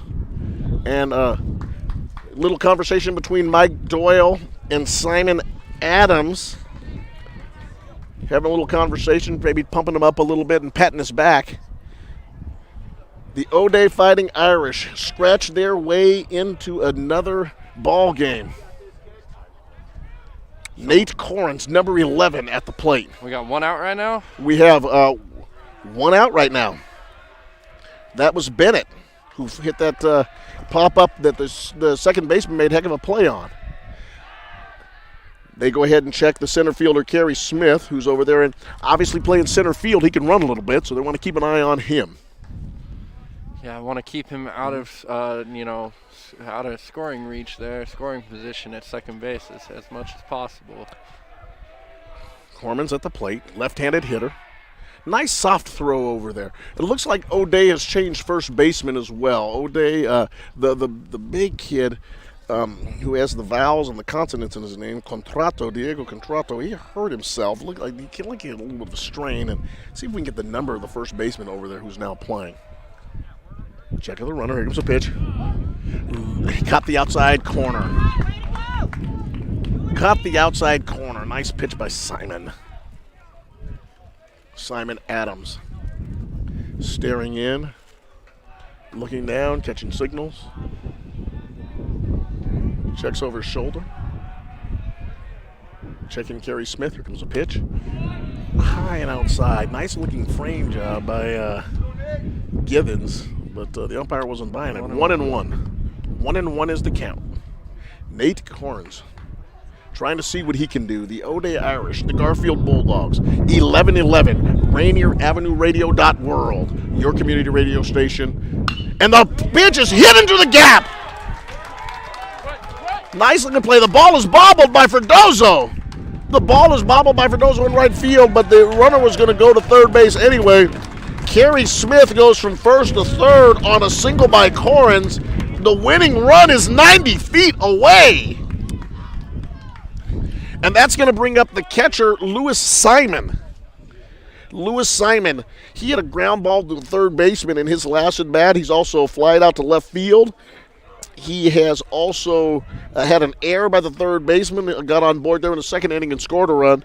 In the first inning, he hit a ground ball to the third baseman and was thrown out. So he comes up here 0 for 4 today, a tough 0 for 4, but he has plated a run. You think they throw the sack bunt? The runner at first base goes. They throw it down to third base. They throw the ball away! They throw the ball away!